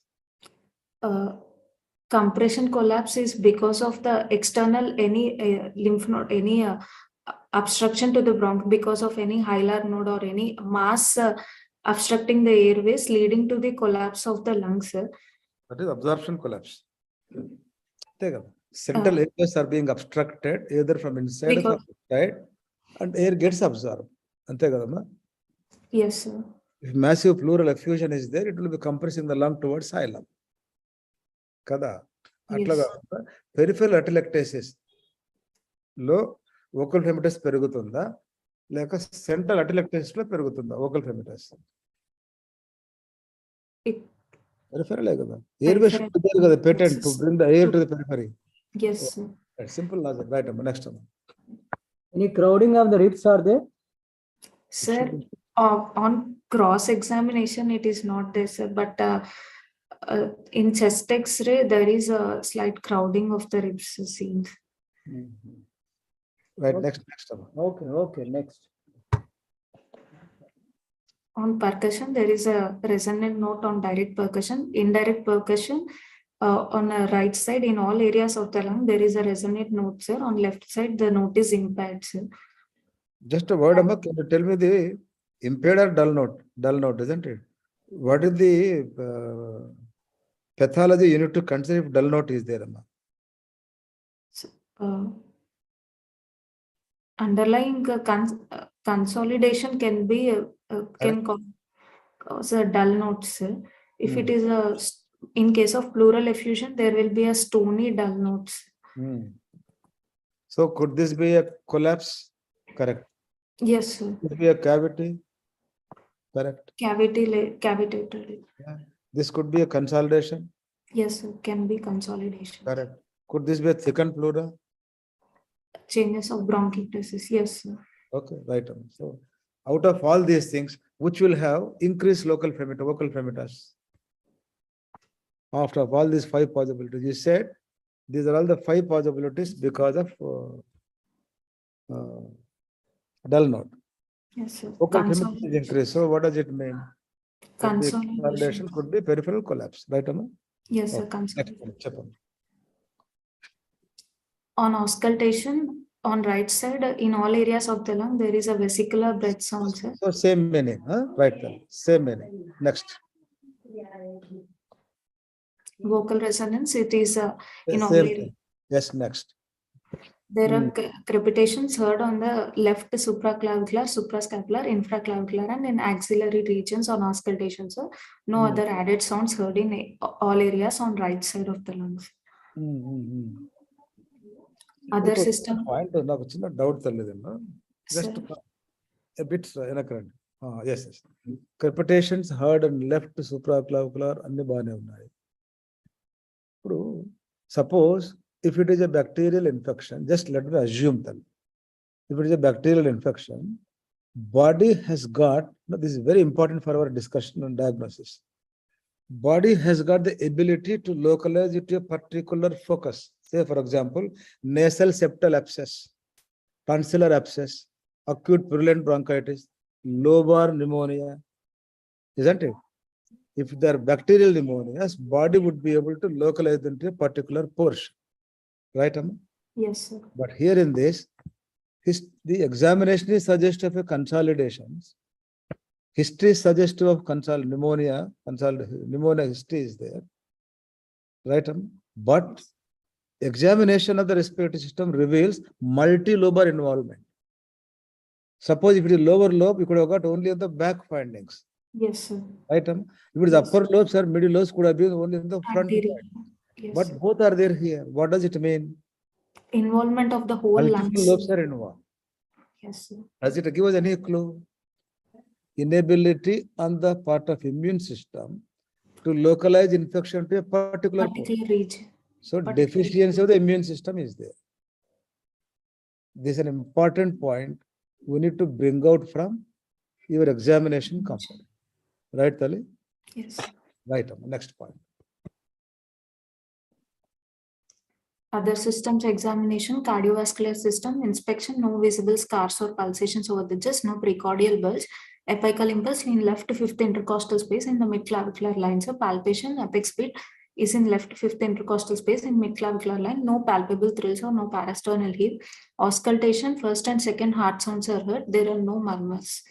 Is it for the sake of completion you are telling me examination of cardiovascular system, or do you expect any involvement of the cardiovascular system? In immunodeficiency, it is unlikely for the cardiovascular system to be involved, sir. But for a sepsis somewhere in the body, can they have myocardial abscesses? There Correct. can be, Metastatic yes. abscesses, correct. Yes. Can they have endocarditis? They can have. Can they have contiguous pericardial effusion? Yes, they can have, sir. Empyema? రావచ్చు కదా. Yes, yes, they So can. for the sake of these three things, you wanted to examine cardiovascular system. Your answer can be this way also. Right, right. Next one. Okay, what I mean is to say, when you're discussing a case, never get away from your case proper. From that point of view, what is that we can get in this child? Better we look in that direction. Then you will get all these things. Right on. Next one. Gastrointestinal system. On inspection, abdomen is flat with umbilicus in midline and inverted. All quadrants moving equally with respiration. No visible pulsations. Veins, scars seen. Hernial orifices appears to be normal. On palpation, there is no soft, non-tender and no organomegaly. On percussion, there is a liver dullness noted in 5th intercostal space. On auscultation, bowel sounds are heard and normal. Central nervous system examination, higher mental functions. One more point. There is also an important, your negative finding is a very important positive finding for me. See, when the child is having so many recurrent respiratory infections, why is this child not showing any evidence of reticuloendothelial cell response to repeated infections? You got my point here? In the form of why there is no splenomegaly, why there is no hepatomegaly, despite almost once in 2 months, 3 months, child is having some infection or some or other. Yes. Don't you think it is an important point here? Yes. It's a negative point from writing a case sheet, but a very good important point from the point of making a diagnosis. Yes. So that is an important point we need to keep in mind. Absence of hepatosplenomegaly as a non-specific response to an infection in the form of reticuloendothelial cell hyperplasia can point out towards immunodeficiency states. Correct. Okay, next one. Central nervous system examination, higher mental functions are normal. Cranial nerve examination is normal. Bulk, tone, and power is normal in all 4 limbs. Superficial and deep tendon Once again, you wanted to look for metastatic CNS infection. Next. Yes. Okay, nothing you could find. Great. Summary, sir. He is a 5-year-old child born out of non-consanguineous marriage, second in birth order, with complaints of fever, cough, and since 1 month with previous hospital admissions for at 15 months of age with complaints of cold, cough, and fever, with second admission at 18 months of age with gastrointestinal symptoms, and third admission at 2.5 years of age with the fever and swelling over left knee joint. Fourth admission at 3 years of age with fever, cough, and increased work of breathing. Fifth admission at 4.5 years of age with cough and increased work of breathing. And sixth admission is present admission.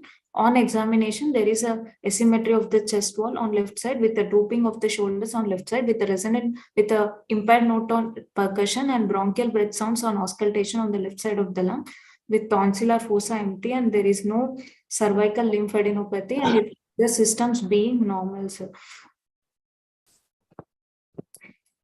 Okay. So, sir, with this history, what I suggest is, sir, what I suggest is, Tali, at this point of time, whenever you write summary and conclusions, it could better be like this. From the chief complaints and duration, based upon that, I think this could be infective infraglottic pathology, number 1. From history of present illness, this is a progressive, non-suppurative lung disorder. Right, Tali? Yes, sir. From general examination, I am finding absence of tonsillar fossa or something like that. So, give the finding, summary, give conclusion. Give the finding, give conclusion. Likewise, by the time you come to the ending, you can make a diagnosis of primary immune deficiency, probably T cell deficiency, which is X-linked recessive. Okay, that could have been better, right?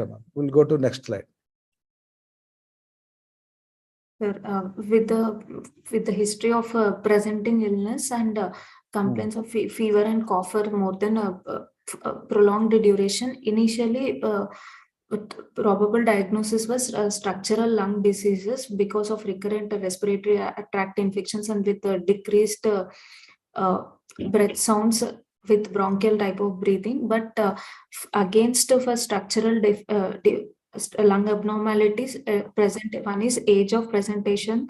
Now the child is already in his early childhood, and there are no feeding difficulties but till today, sir. So this couldn't be a structural lung diseases. And one more point for structural lung diseases: most of the time structural lung diseases are involved onto the left side, and lower lobes will be usually involved, sir. Usually unilobar. Lobar involvement. Multilobar involvement. It is multilobar involvement. So couldn't be structural lung diseases, sir. Could be a foreign body, which is a neglected foreign body, sir. Though they are giving a history of no any choking episode, so there could be a foreign body leading to this collapse of the lungs, sir. And other thing is primary immunodeficiency diseases, sir. Mostly since the child is having usually. Why you didn't consider, Rama? Why foreign body is still not a possibility? For points, okay. What are against points? Against points, sir. Both for structural as well as foreign body. In between the child, he is not having any symptoms. Usually, if there is a foreign body, there should be a persistent infections. But here, the child is being normal for some duration, and if there is any focus, again he is developing symptoms. If plus multi-systemic involvement too, right? Yes, and yes, there is also in multi-system involvement. Next, tell. Primary immunodeficiency diseases, sir. Usually immunodeficiency disorders, they start presenting after the age of 6 months. Because of the months maternal immunity has been starting waning off, the child starts with symptoms. By 6 to 15 months of age, most of the times child will be presenting with symptoms, and this child initially he has an admission at first 15 months of age. So, and since then he is having recurrent infections with multi-system involvement, and also child is having he needs a hospitalization. And on examination in his general physical examination, there is no tonsillar fossa is empty, and there were no palpable lymph nodes. And because and the inheritance pattern also, since the male child from the maternal side were affected, one thing could be X-linked gamma globulin. It couldn't be an acquired immunodeficiency, because if it is an most likely it could in case of acquired immunodeficiency diseases, HIV infection is more common, sir. But in case of HIV, there should be a failure to thrive with recurrent infections, and there should be a hepatosplenomegaly, cervical lymphadenopathy, which is not there in this child, sir. So next, it could be tuberculosis. Primary immunodeficiency. So you are thinking in terms of probable T cell deficiencies. B cell deficiencies. B cell deficiencies, Yes, right? So combined immunodeficiency unlikely. Sir, is it age combined variable immunodeficiency? Sir, CVID it can be, sir, but the usual age of presentation will be in the 2nd and 4th decade. And there will be in follicular presentation will be usually follicular hypertrophy or the cervical lymphadenopathy. It should be seen, sir. And in laboratory parameters, in a combined variable immunodeficiency, there will be it is due to pathology where B cells will be present, but their switching of the B cells to the memory, it will be affected. So there will not be any function.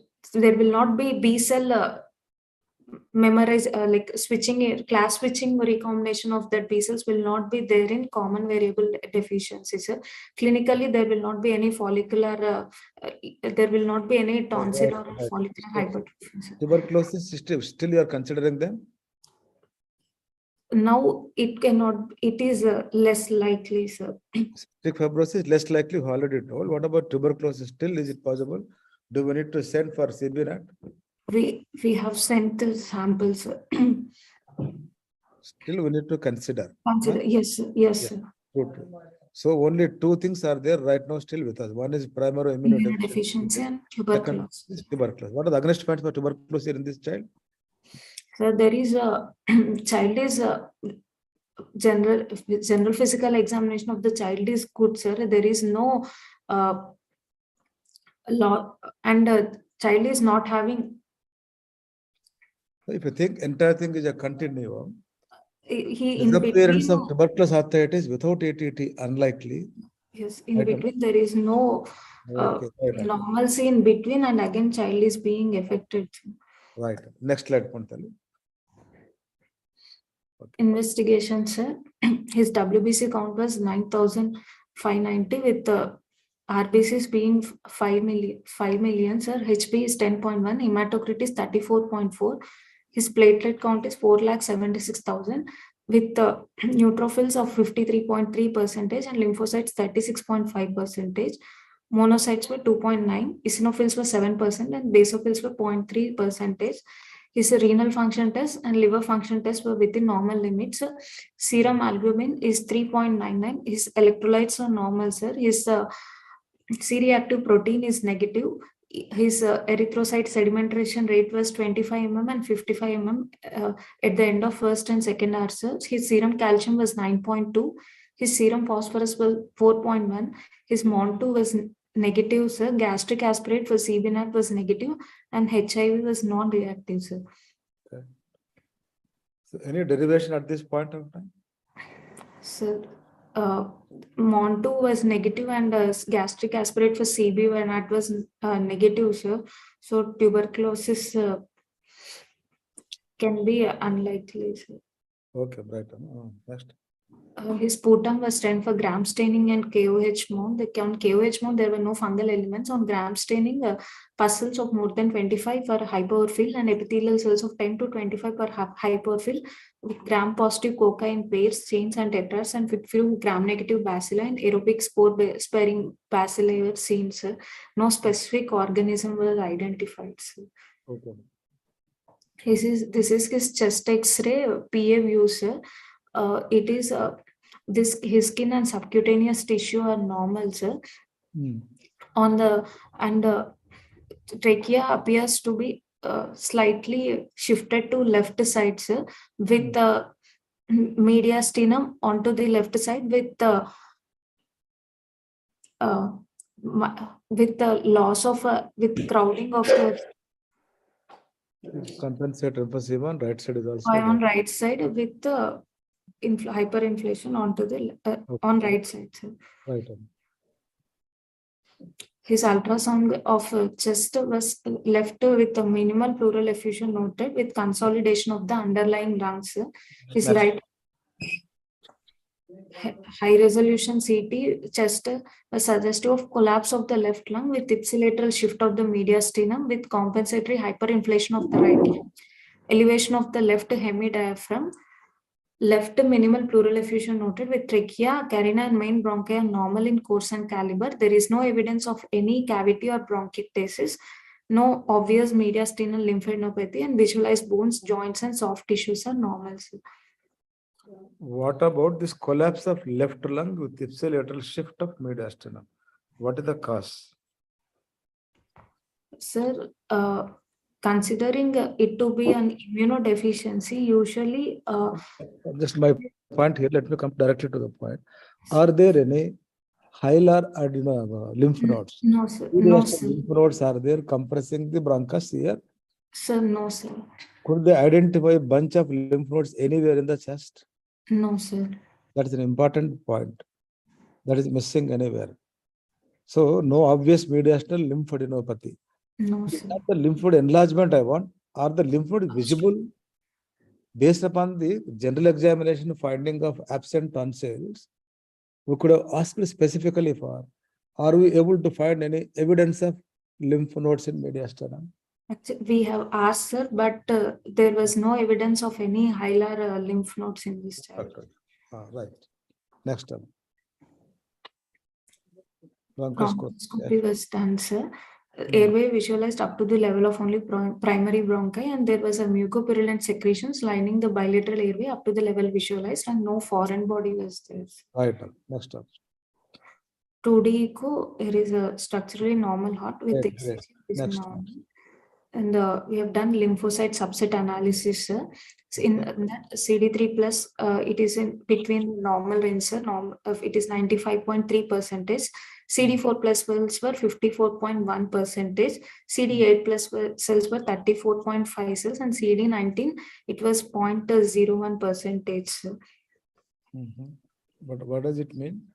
Sir, usually CD3 and CD4, they are towards T cell mediated immunity, sir, and CD19 and 20 for B cell mediated immunity. So in this child, B cell immunity is being affected, sir. Next one. We have done immunoglobulin assay, sir, where IgA levels were less than 10 mg per deciliter. IgM was 12 mg per deciliter. IgG was 51 mg per deciliter, sir. Vastly decreased. Huh? Yes, sir. All the immunoglobulins were decreased, sir. Right. Right. Final diagnosis, it is a case of X-linked keeping from the presenting illness of fever and cough, and with the past history of recurrent infections and involving deep-seated infections, and with on general physical examination there is absent tonsillar fossa with the height for age being decreased. It is stunted, and on examination there is an impaired note on percussion with the bronchial breath sounds on auscultation. In terms of consolidation is there, right? Yes, sir. So this want to consider it as X-linked hypogammaglobulinemia with the collapse consolidation of the left side of the lungs. Very good, doctor. Sir, at this point, I think better we stop for some time. Better we take input some experts, sir. Sir, Anand sir, would you like to contribute, sir, please, at this point? Or I'll ask Dr. Jayalakshmi to make some comments. Yes, yes. Dr. Anand sir's comments. Yes, sir. By this history and physical examination, it shows that multi-systems are involved, like respiratory and GIT and other systems. And there is only the against points are there. That is no that otitis media or skin infections or other things are not there. Another thing is locomotor system, joint involvement and monoarticular. 3 systems are involved, and recurrent respiratory tract infections are there. So that I will put in pair of the hypogammaglobulinemia, immunodeficiency conditions. All three systems are involved. And all the investigate reports also goes in favor of that only.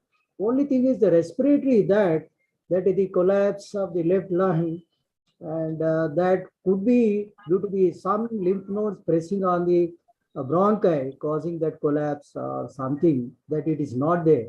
That against another thing. And the immunodeficiency, generally we don't find the tonsils and the lymph nodes and the spleen and the liver also. Some points are not involvement of this reticuloendothelial system. It's not there. I can put that immunodeficiency only. That could be the possibility that is the only thing. Again, point the tuberculosis, sometimes CB0 negative will be there in childhood tuberculosis. We cannot rule out like that. But here the points goes in favor of, against the points are there tuberculosis, like history and physical examination and the lab findings also, SRCT and other thing. And we cannot, the CB0, we cannot take it like that. ESR also, it is not much raised. That I can take. That is the only point I can take.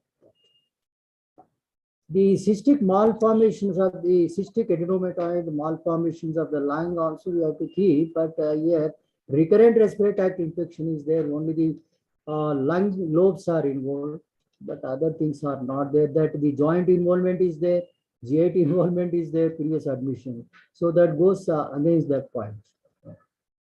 Okay, thank you.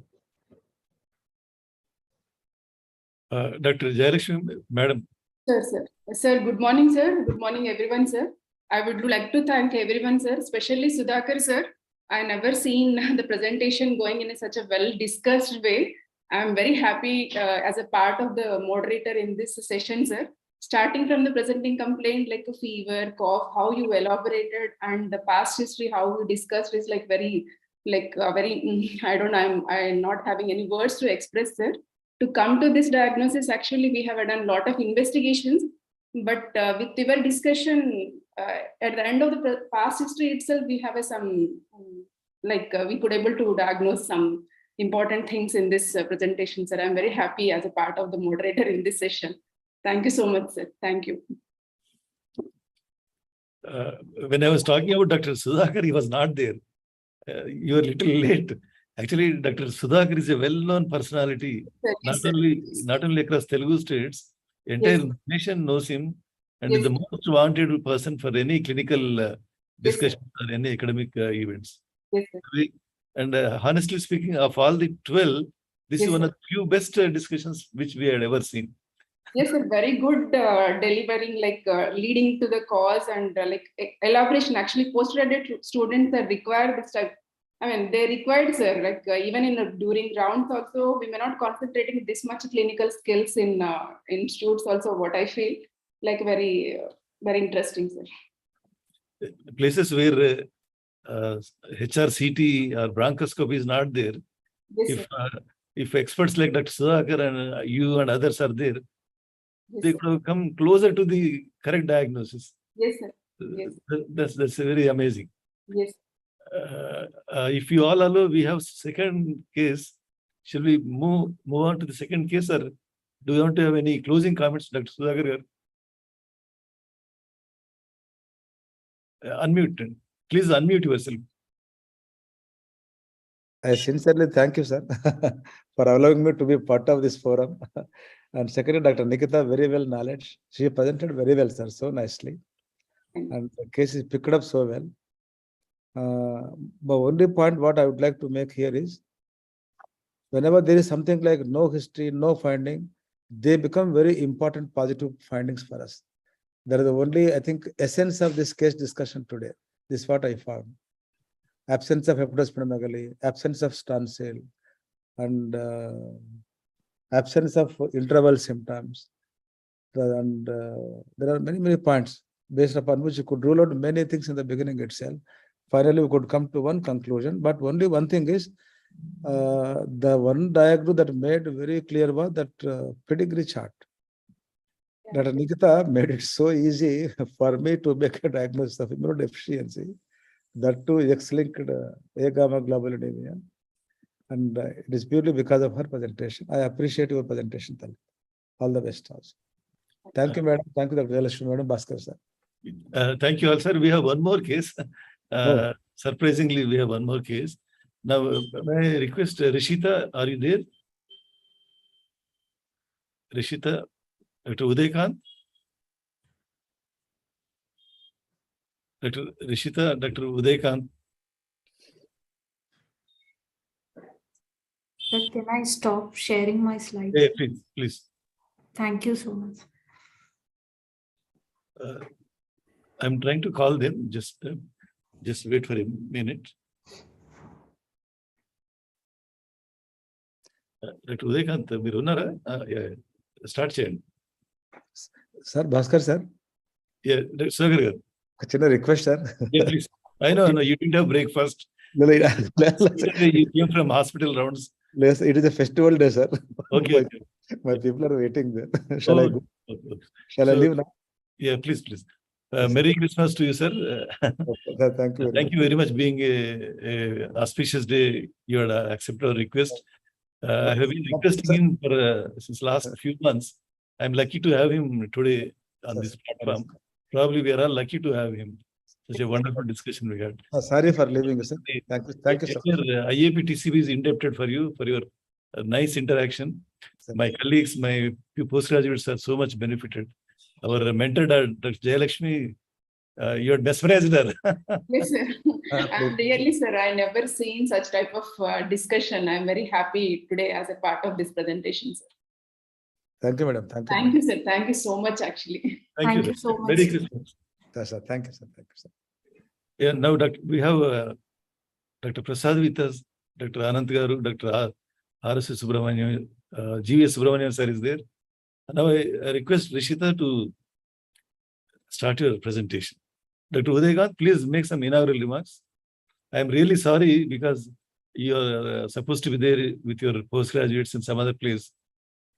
Despite that, you are here. Thank you very much. Over to you, Dr. Udaykant. Unmute. Please unmute. Please unmute.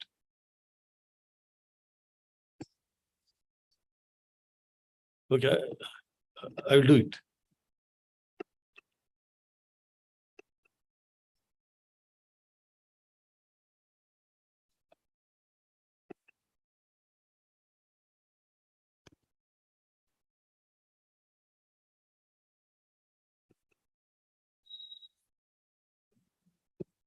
Dr. Udaykant, now please unmute.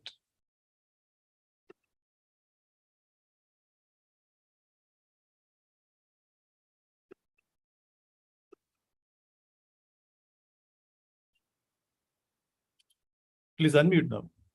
Now you are a co-host. Yeah, sir. Wait a second, sir. Thank you. I'm calling my PGs to start. Everyone, whoever is Prasanna, ask Rishka to start.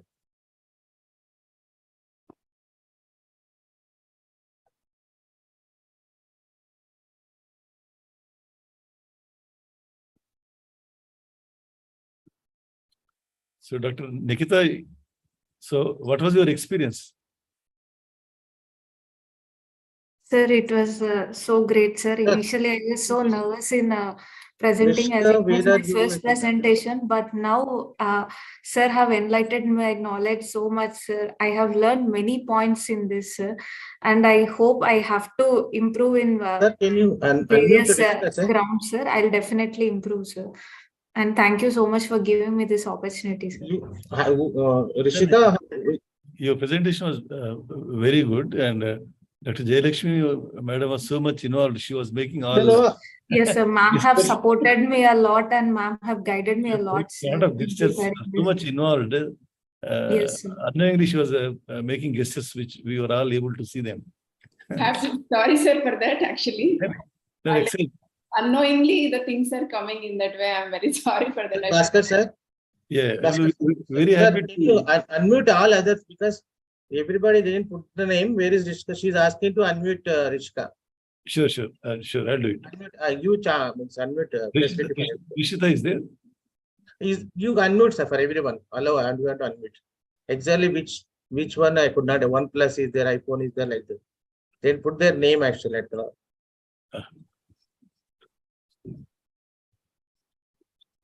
Rishka, rename yourself, Rishka. Yeah, they can unmute. You should have rename your name. Yeah. Dr. Anant, మీరు కొంచెం proactive అవ్వాలండి. You should take the place of Dr. Sudhakar sir. Okay. Thank you very much. You're always our backbone for IAP TCB academic activities. All PGs, all staff, please come on to the video mode. Dr. Nikita, make your presentation. Rishika, you start. So sir, I thank you for the opportunity, and I welcome everyone to please participate actively and make it successful. Today we are presenting on respiratory system case, sir. For PG, final year PG is doing the presentations.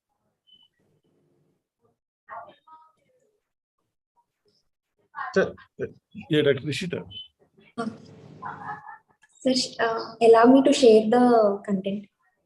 Share screen. I'll do it.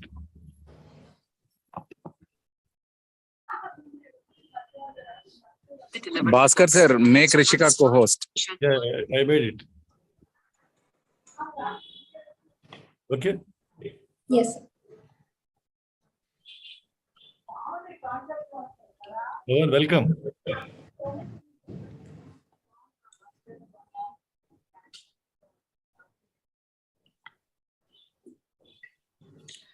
Good morning, everyone. I'm Dr. Rishika from MNR Medical College, third year final PG. My moderator is Dr. Uday Khan, sir. And I thank everybody for giving me this wonderful opportunity. I'll be starting with my case. We are dealing with a respiratory case. 16-year-old female was brought by her mother from Jogipet, Sangareddy district with complaints of fever since 15 days, cough since 10 days, and 3 episodes of hemoptysis since morning. The child was apparently normal 15 days back, later which she developed fever. It was high-grade fever, intermittent type, with evening rise of temperature. It was associated with chills and rigor, and it gets relieved on taking medication.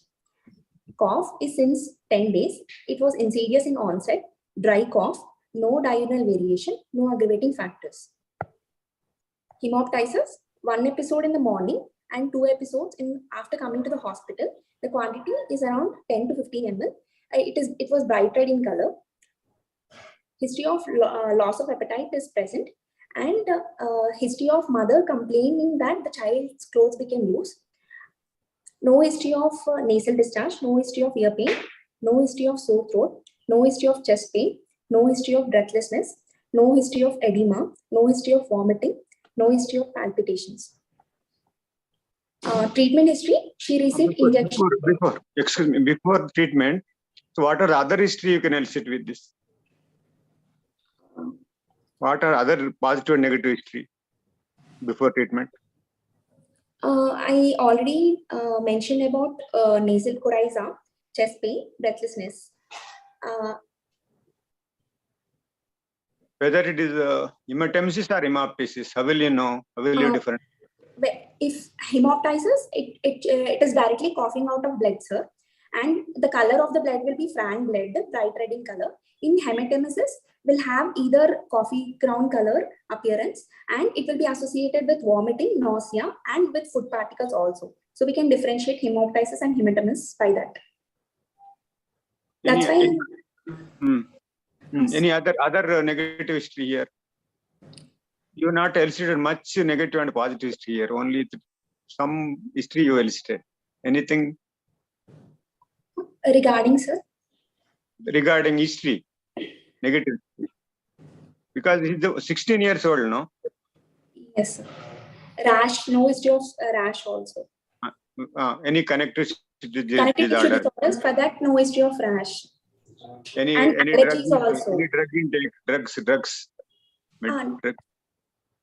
That's what, sir. Treatment history. History also, no. Child is on drug. Okay, no history of any drug intake, sir. She's not using any drugs. No, not on steroids, sir. Not on immunosuppressive drugs. So with this history, what are the possibilities you can think of in our places? Hemoptysis. Basically, a history of fever more than 2 weeks. If history of more than 2 weeks is there in our country, where the adolescent age group, and for her we can think of TB, sir. Infection cause first one. Any other non-infective causes? Non-infective causes, it can be either immunodeficiency, and it can be rare causes are neoplasm, sir.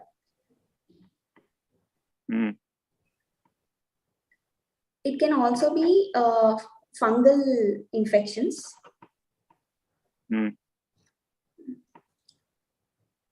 Pneumonia is also, it can present as pneumonia can also present like this. Recurrent pneumonias or unresolved pneumonias. Yes, sir. Okay.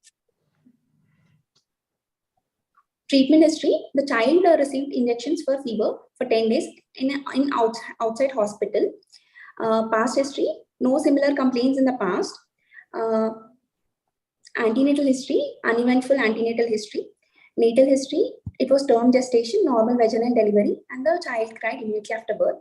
Postnatal history, no history of NICU admissions. Immunization history, the child was immunized appropriate for age as per national immunization schedule.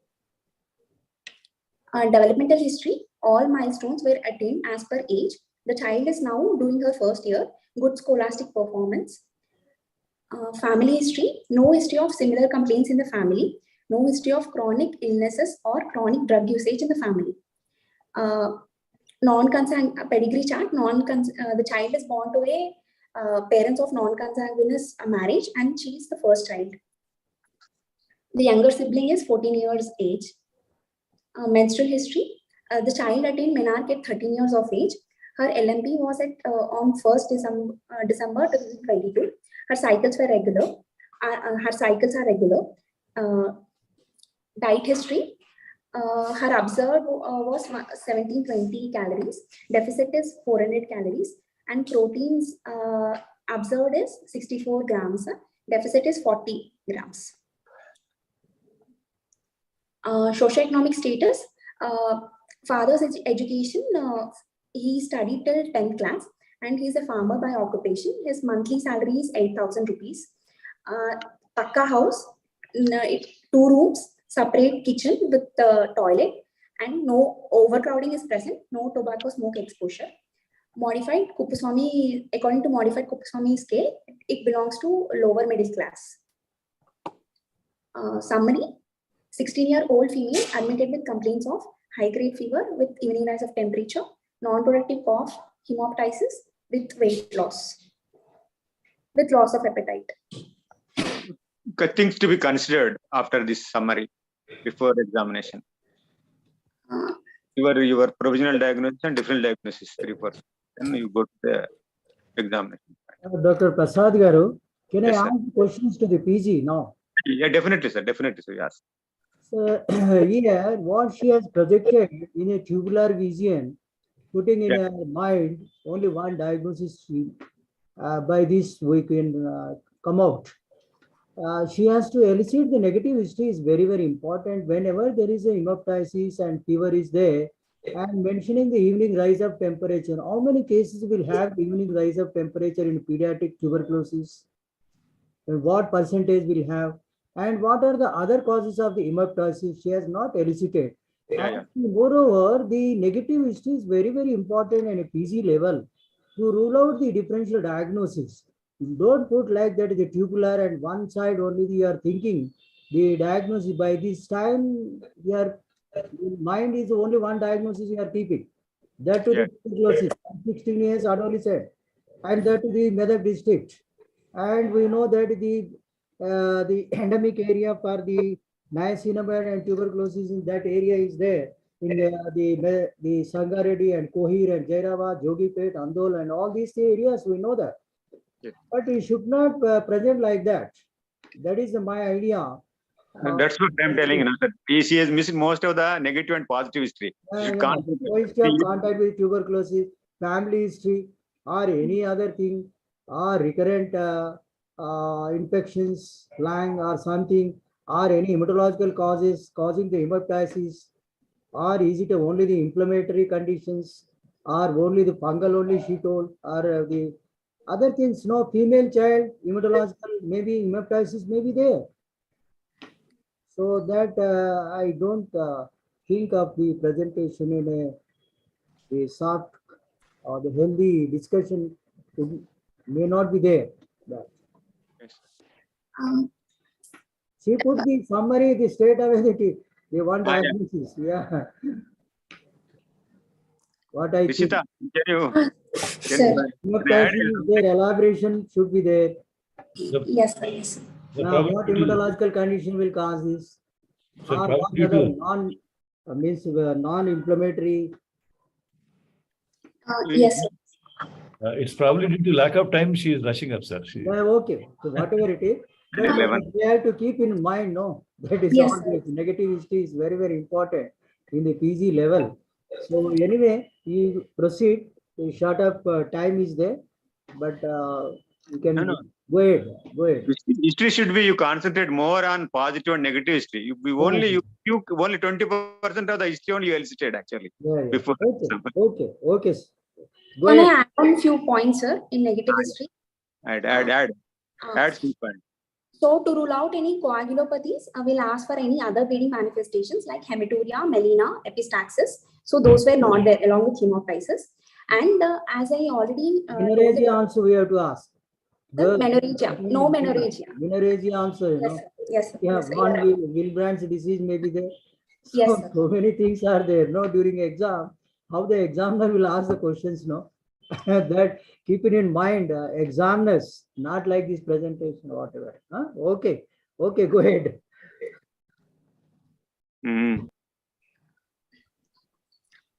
General examination, child is conscious, coherent, cooperative, well oriented to time, place, and person, comfortably lying in bed, thin built.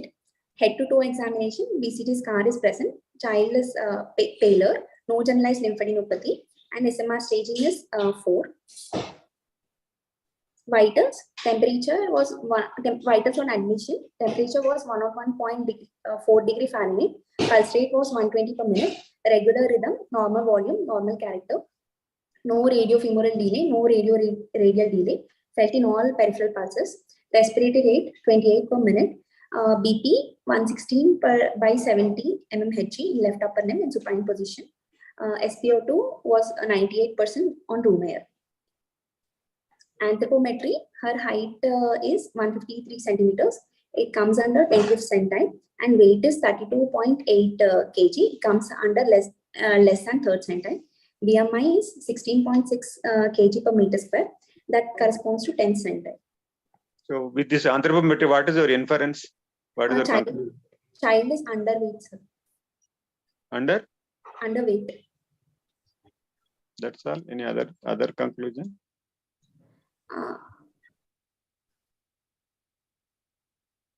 Underweight. What is the cause of underweight in this 16 years old child now?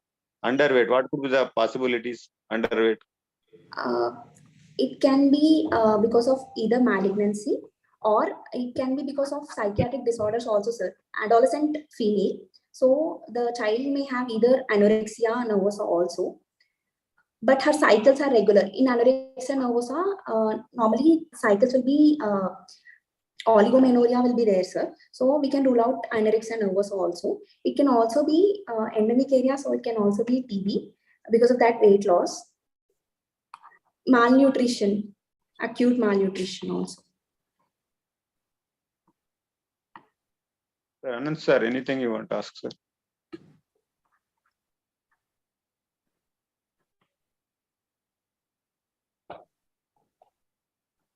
Okay, proceed. Systemic examination, respiratory system. Wait. Anand sir, you unmute, sir. Unmute and he's talking. Anand sir is talking. Oh, yeah. Only thing is anthropometry, she has to mention the observed and expected and then percentile. That could be the good inference will be come out by showing that table.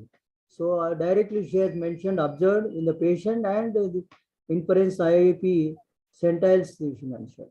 So other column should be there, expected or to be height and weight and BMI like that. Then only you can comment on the acute malnutrition or chronic malnutrition. At this adolescent group, no, what you have mentioned, the anorexia nervosa, more common in girls. Anyway, that will be there, but other explanation should be there. You have to put the table. Yes, sir. Expected height is 173 centimeters, sir. Expected weight is 52 kgs. During exam, nobody will accept like this your table. Don't think this directly. Anyway, the lack of time or going very fast, you can go ahead. Okay. Okay. Systemic examination, respiratory system.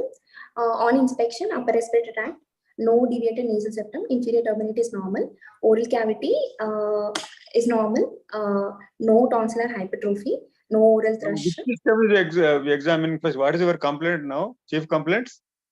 Chief complaints, fever since 15 days, sir, cough since 10 days, and hemoptysis. No, weight loss and loss of appetite. That's also total history.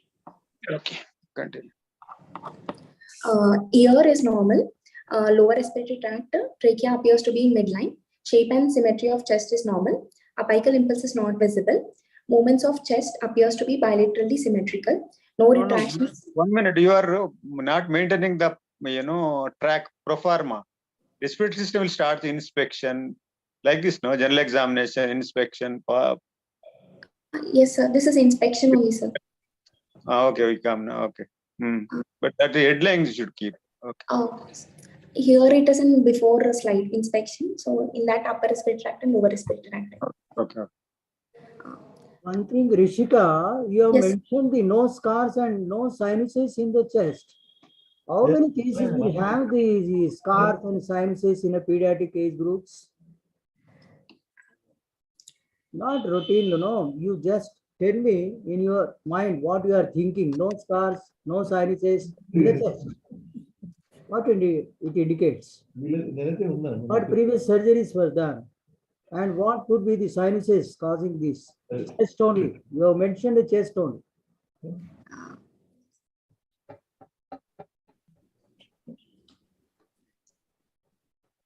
You can expect the abdomen.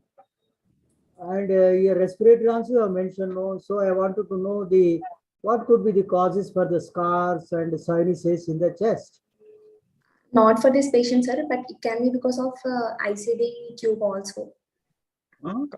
Common scars. Common condition in India and Pakistan and Bangladesh and Nepal, all Asian countries. What could be the scars will come across very commonly, very common conditions and sinuses.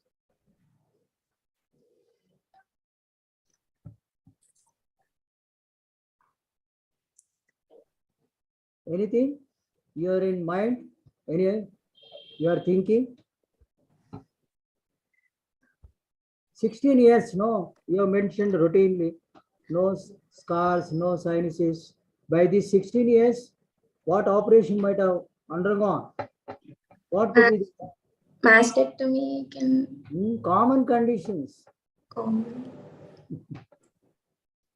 So anyway, Rishika, so in a chest, you cannot come out because the common, the condition, only the congenital heart disease or the CHPS, scars may be there, or some the decortication of for empyema.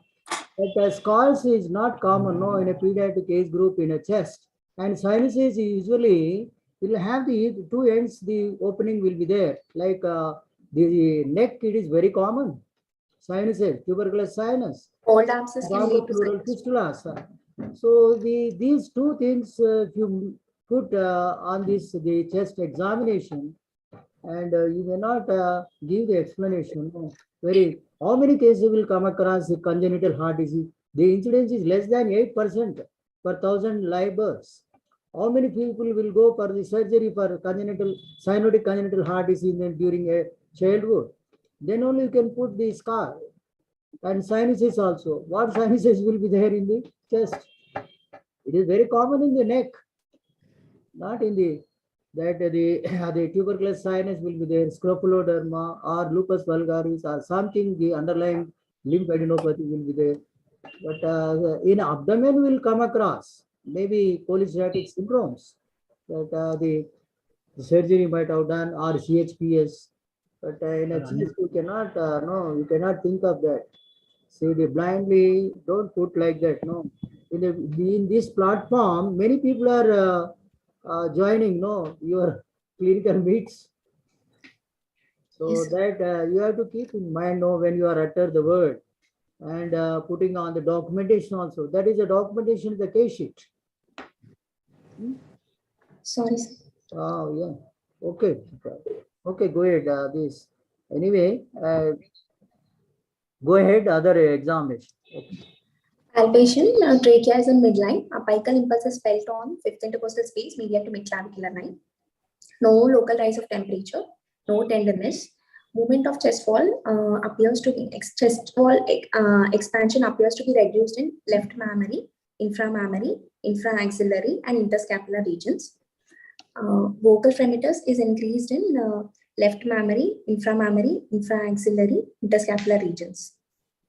Measurements of the chest. AP diameter is 17 centimeters. Transverse diameter is 25 centimeters. Thoracic index is 0.68. Chest circumference is 69 centimeters. Chest expansion on right side, it is 2 centimeters. On left side, it is 1 centimeter. Coming to percussion. It is resonant in right side of the lung, clavicle. It is dull in fifth intercostal space, liver dullness because of liver dullness in right side. The rest all areas it is resonant. On left side, dull note is heard in mammary, inframammary, infraaxillary, and interscapular areas. Auscultation, normal vesicular breath sounds were heard. Air entry is reduced in left mammary, inframammary, infraaxillary, interscapular regions. Creps are heard in mammary, inframammary, infrascapular, and interscapular regions. Vocal resonance is increased in left mammary, inframammary, infraaxillary. Cryptations also should mention the quality of cryptations, no?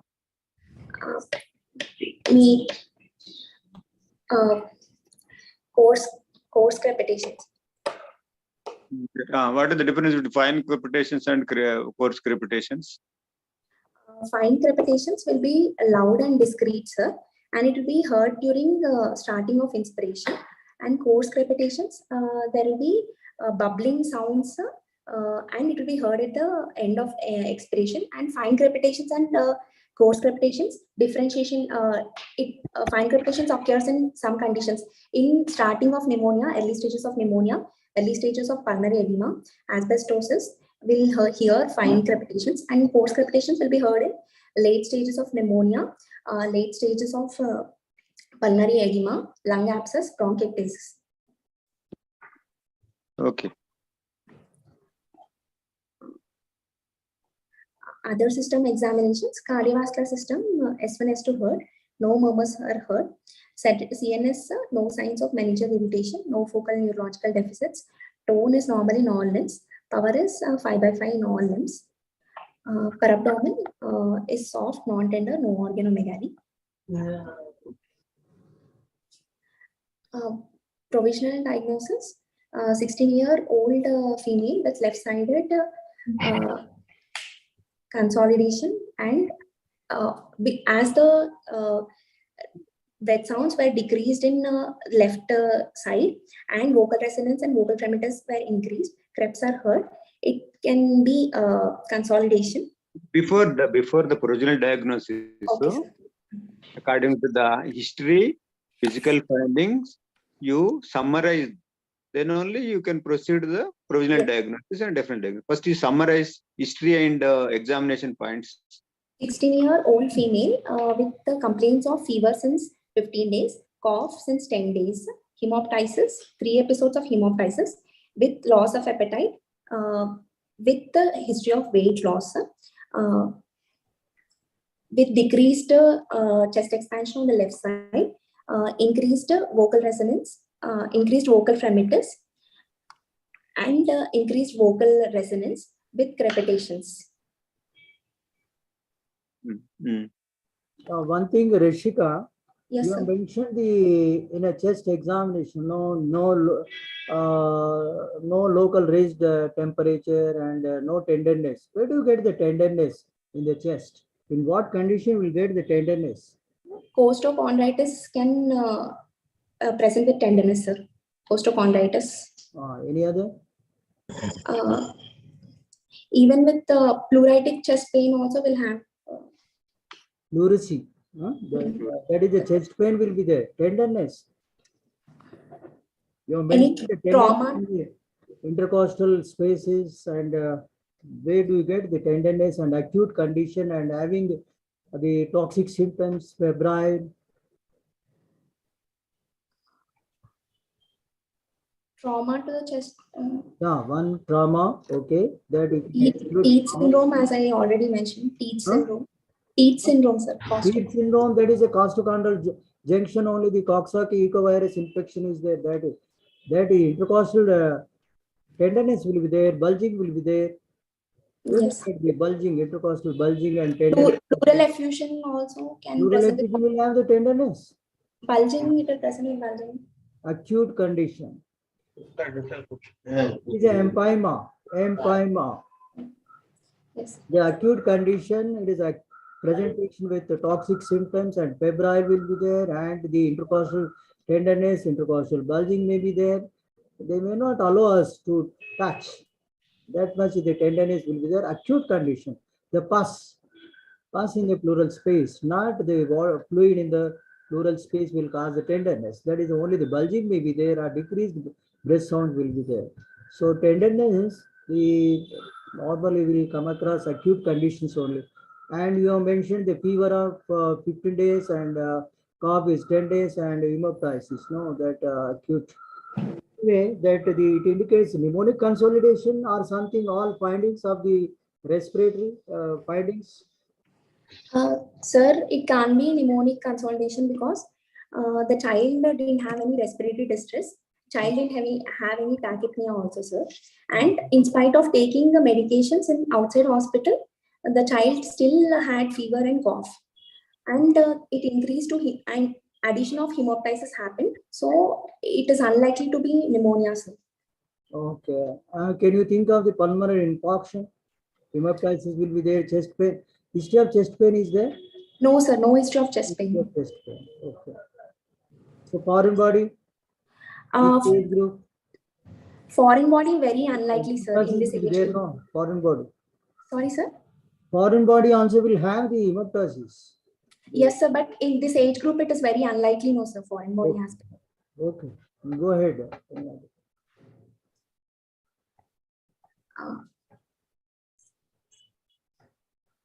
Investigations, CBP, hemoglobin 11.5 gram per deciliter. WBC. Before investigations, you are original diagnosis what you made and differential diagnosis 3 for different. Then you go to investigations. Differential diagnosis, pneumonia.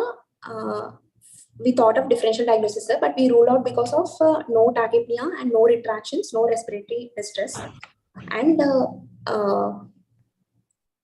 pulmonary neoplasms also can be differential diagnosis, sir, because loss of weight is there, loss of appetite is there, fever with evening rise of temperature, and cough is also present, along with the hemoptysis also present, which is not massive hemoptysis.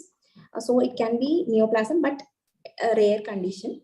And it can be pulmonary TB because adolescent female presenting with fever, cough, and the hemoptysis, which is not reducing even with the antibiotics outside.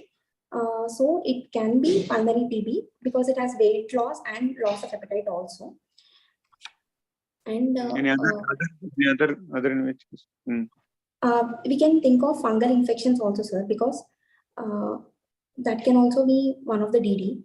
So which type of fungal infection may produce hemoptysis? Aspergillus fungal infection, it can present with aspergilloma or invasive aspergillosis, sir. For that, the child should have immunodeficiency conditions, sir. Allergic bronchopulmonary aspergillosis also can present all these factors, sir. But the thing is, they should have predisposing conditions like asthma or cystic fibrosis. And it is not aspergilloma also because already formed cavities, it will invade those.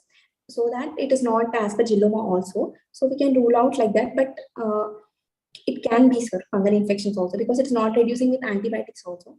So any other investigations since female child 16 years old, any other investigation specific to female children? Connective tissue disorders also we can think, sir, but in connective tissue disorders there usually be pleural involvement, which the child didn't have, and no chest pain also, sir. So it can also be ruled out. Any female child. What is catamonial hemoptysis? Endometriosis causes hemoptysis. Endometriosis in a female present with hemoptysis in the lung. What is endometriosis actually? Uterus inflammation of the so sometimes thoracic endometriosis may also present with hemoptysis in female children. That also one of the different diagnoses can think of. Okay, no problem. Any other thing you can think? Immune mediated also can cause, but the age factor is not fitting, sir. Immune mediated also can cause hemoptysis. Okay, continue. Investigations. CBP hemoglobin is 11.5 gram per deciliter. Total WBC count is 9,600 cells. Neutrophils are 65, lymphocytes are 20, monocytes are 2, eosinophils are 3, basophils 0, platelets 3.5 lakh. ESR is 50 mm per hour. It is elevated, sir. ESR is elevated. HIV, it is non-reactive. MON2 test, it showed 15 mm in duration. Sputum for gram staining, no growth was detected. Sputum for KOH was also negative. We sent for sputum for CBNAT and AFP, which detected Mycobacterium tuberculosis with rifampicin sensitivity.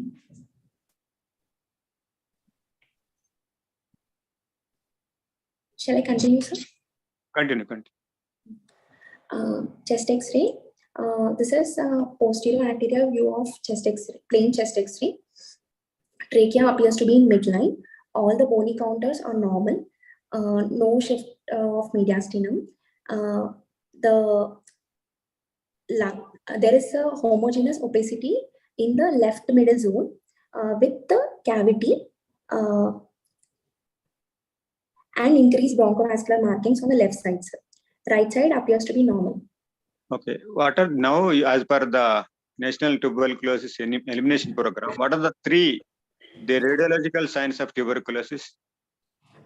We can have a mediastinal hilar lymphadenopathy, sir, one, miliary TB, and fibrocavitary lesions, sir. So those are there. If they are diagnostic of tuberculosis. Otherwise, tuberculosis pneumonia, it may be bacterial, maybe tuberculosis. We cannot test, but these things will be. So yes, here sir. cavity is there. Yes, sir. Cavity is there. Okay, one of the sign for tuberculosis. Okay. Proceed. 1 minute, sir. 1 minute. What are the other lymph nodes will be involved in tuberculosis intrathoracic? Intrathoracic lymph nodes in tuberculosis. Right paratracheal. Yes, paratracheal. Lymph node, hilar lymph nodes. Yes. Any other? Any other lymph nodes? Paratracheal and hilar, sir. Mediastinal. Mediastinal, hilar, all those things are the same only. Paratracheal. Any other lymph nodes? Cervical lymphadenopathy, sir. Clinically, it is very, very important on X-ray chest generally. Precarinal lymph nodes at the bifurcation of the trachea, the precarinal PCMs are very, very pathognomonic of the tuberculosis. Yes. And intrabronchial lymph nodes. Okay. Not only the paratracheal, hilar, and the precarinal lymph PCN lymph nodes and intrabronchial lymph nodes may give rise to the collapse. Localized collapse and atelectasis will be there because of the lymph node obstruction, that level. So the tuberculosis, the intrathoracic lymph nodes are very, very important. So only the two UZ level only you can remember, that the paratracheal and hilar. So that is most important. Yes. And what is the right side, the interlobar, if fissure is there, the minimal fluid in the interlobar fissure, what could be it indicates? Interlobar, the fluid is there.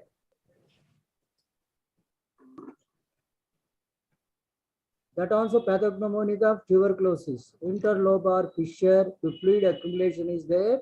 Brock syndrome, we call it the Brock syndrome. Okay, sir. Yeah, that is most important. No, the fluid usually we may not find on the right interlobar fissures. Okay. And collapse of that particular area, and fluid accumulation will be there. So that the in and out about the tuberculosis is very, very important according to the WHO, SNAMs and in Asian countries. No, that is very, very important, not the superficial. When you read the chest X-ray, you have to see on right side the interlobar fissure and the fluid is there or not, or collapse is there or not. Those things along with the precarinal lymph nodes, these are very, very important. And Yes. there is a cavity on that is only the patch is there. Sir, here Yeah, it is not, the ring is not there, only little semicircular is there. And the increased bronchovascular markings and nematocysts are very small, these areas, 1 and 2, very small nematocysts. Okay. Okay, go ahead. This is CT scan, sir, Hmm. showing tree bud appearance. In this section, we have cavities, sir. And in this section, we have consolidation. CT chest report, it showed evidence of cavitatory lesion noted with surrounding consolidatory changes in lingular segment of left lobe. Tree bud appearance noted in left upper lobe, which is feature suggestive of infective etiology, most likely tuberculosis. The rest of the lung parenchyma appears normal. Trachea and main bronchi are normal in caliber and course. No pleural or pericardial collection seen. Cardiac size is within normal limits. Mediastinal vascular structure are within normal limits. Features, impression is feature suggestive of infective etiology in left upper lobe, most likely tuberculosis.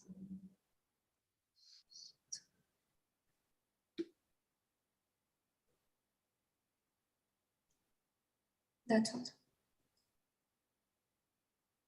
Pathology. And what is the pathogenesis of the hemoptysis? Hemoptysis, it can be because of destruction of the bronchial wall, and if excessive coughing also can lead to hemoptysis. Any other explanation?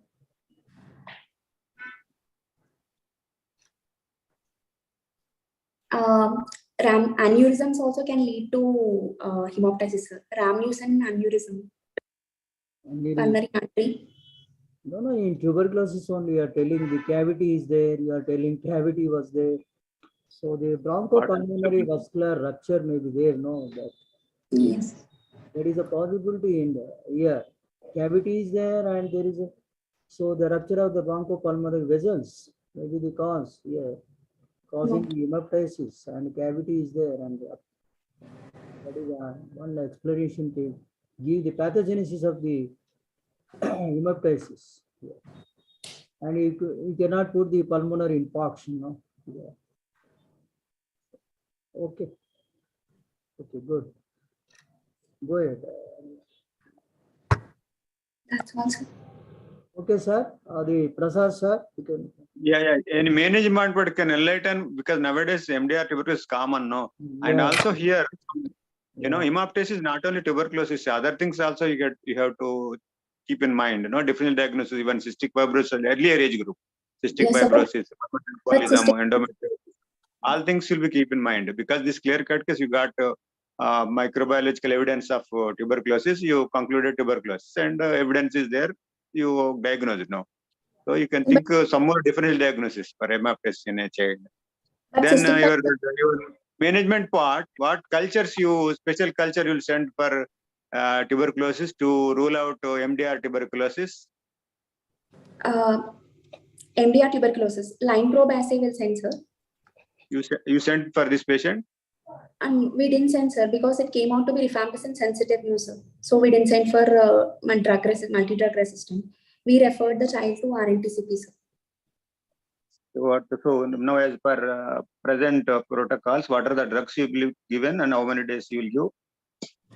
Sir, now they changed the category, sir. Before it was category 1 and old cases, sir. Now they made everything as one category only. So we are giving 2 months of HRZD and 4 months of HRE. All cases, every case will follow the same protocol except for spinal and neuro TB, sir. In that, we'll extend the consolidation continuous phase for 10 months, sir. So total duration for both of this treatment is 12 months. 4 drugs plus 3 drugs, huh? Sorry, 4 sir? drugs plus 3 drugs? Yes, 4 sir, drugs yes. plus 3 drugs will you? Yes, sir. Okay. Suppose this child not responding with your treatment.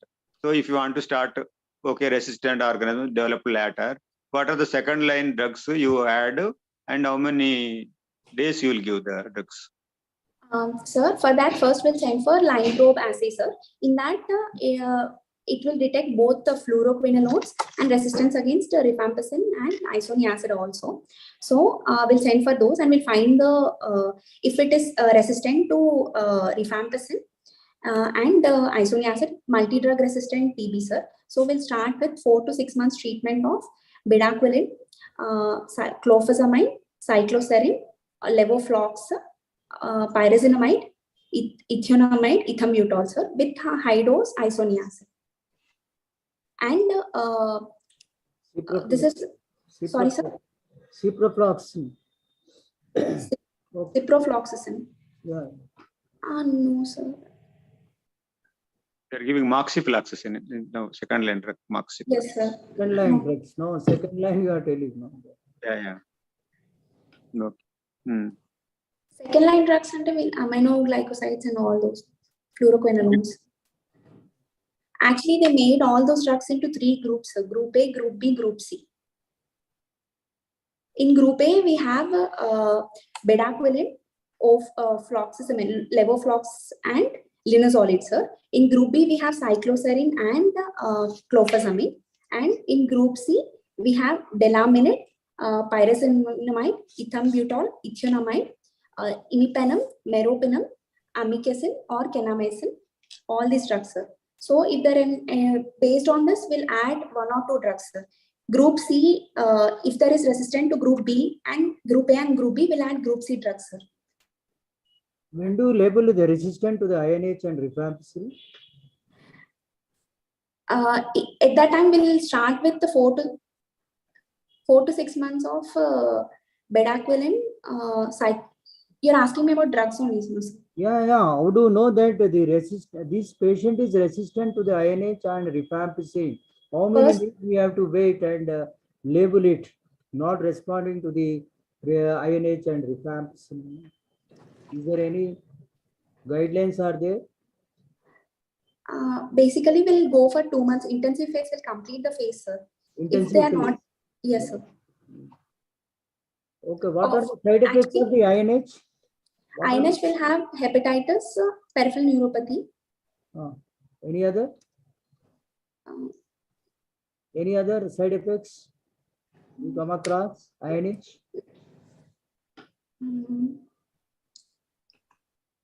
That's all. Hepatitis and Optic neuritis. optic neuritis. It is with ethambutol, sir. Retrobulbar. No, this also INH. You just go through the journals. You have presented from Andhra and the other North India. Already of the journals they have mentioned. The reported cases are there because of the INH. Very rarely will come across. And not only the peripheral neuritis and the hepatitis, the optic neuritis also, the ophthalmologists, they have reported many cases, the 5 years back, and the journals. And that is most important. No, nobody will think of this INH. Everybody will think of the retrobulbar neuritis is the ethambutol, sir. The slogan is there, like branded. And you have to think of the other things. No, what are the reported cases are there in journals, New England Journal of Medicine, IAP journals, or IP journals, or infectious diseases. Most of them they reported. Very rarely will come across. In Apollo, the ophthalmologist is there. She has reported cases. Okay, sir. INH, the optic neuritis is okay. So anyway, the TB means is not simply telling you only anti-tuberculous drugs, group 1, group 2, or group 3. And some of the side effects and the drug interactions are very, very important. And when do you label it is resistant, and what are the tests will available in Hyderabad to do the resistant INH and resistant rifampicin. The costly test is there. So you have to go through all these things and let you know all. Okay. Yes. Very nicely you have presented. So the case, go to the Dr. Prasad. Over to Prasad, sir. Already 12 o'clock, sir. We will close the session. We'll ask Dr. Bhaskar to come. Sir. Dr. Bhaskar, sir. Thank you. Sir. Yeah. Thank you very much, Dr. Prasad Garu, for being with us for 3 hours. And we'll thank you, sir. thoroughly discuss the second case. And Special thanks to Dr. Anand sir. He's always at the back of IAP TCB academic activities. He comes as a faculty member, he comes as a delegate, he comes as a chairperson. He's there everywhere. He's a true, genuine, versatile person for academics. Thank you, sir, for coming at our rescue for the second. Thank you, Bhaskar. Thank you. Thank you all. Thank you for giving opportunity. Thank you. It's a honor to IAP TCB to have such great academicians like you. And because of you and your institutes, we could do so many programs. I thank our professor, Dr. Udaykant, despite his busy schedule today morning, does and presented a nice, very useful, not very uncommon case. Thank you, Dr. Udaykant, and Dr. Nishita, you presented so well. Whatever advice you had got from the faculty is in the interest of you, and it really improves your presentation further, which would help in your final exams. Okay. Thank you, sir. So thank you, sir, and special thanks to the participants for being with us and for participating in the program, encouraging the organizers. I'm sure we had a great knowledge sharing and as well learning experience, particularly for me as well.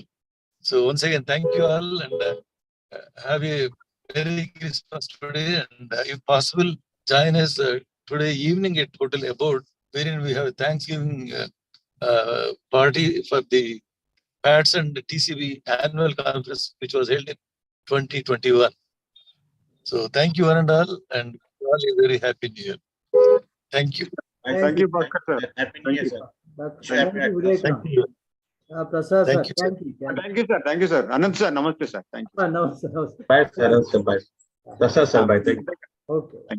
Thank you, sir. Thank you. Thank you. Well presented. Thank you. Bye. Thank Yeah, you, thank sir. you. Okay. Thank you, sir. Okay, Rishka, bye. Good job. Huh? Okay. Thank you. Remember those changes or whatever they advised. Okay. Yes.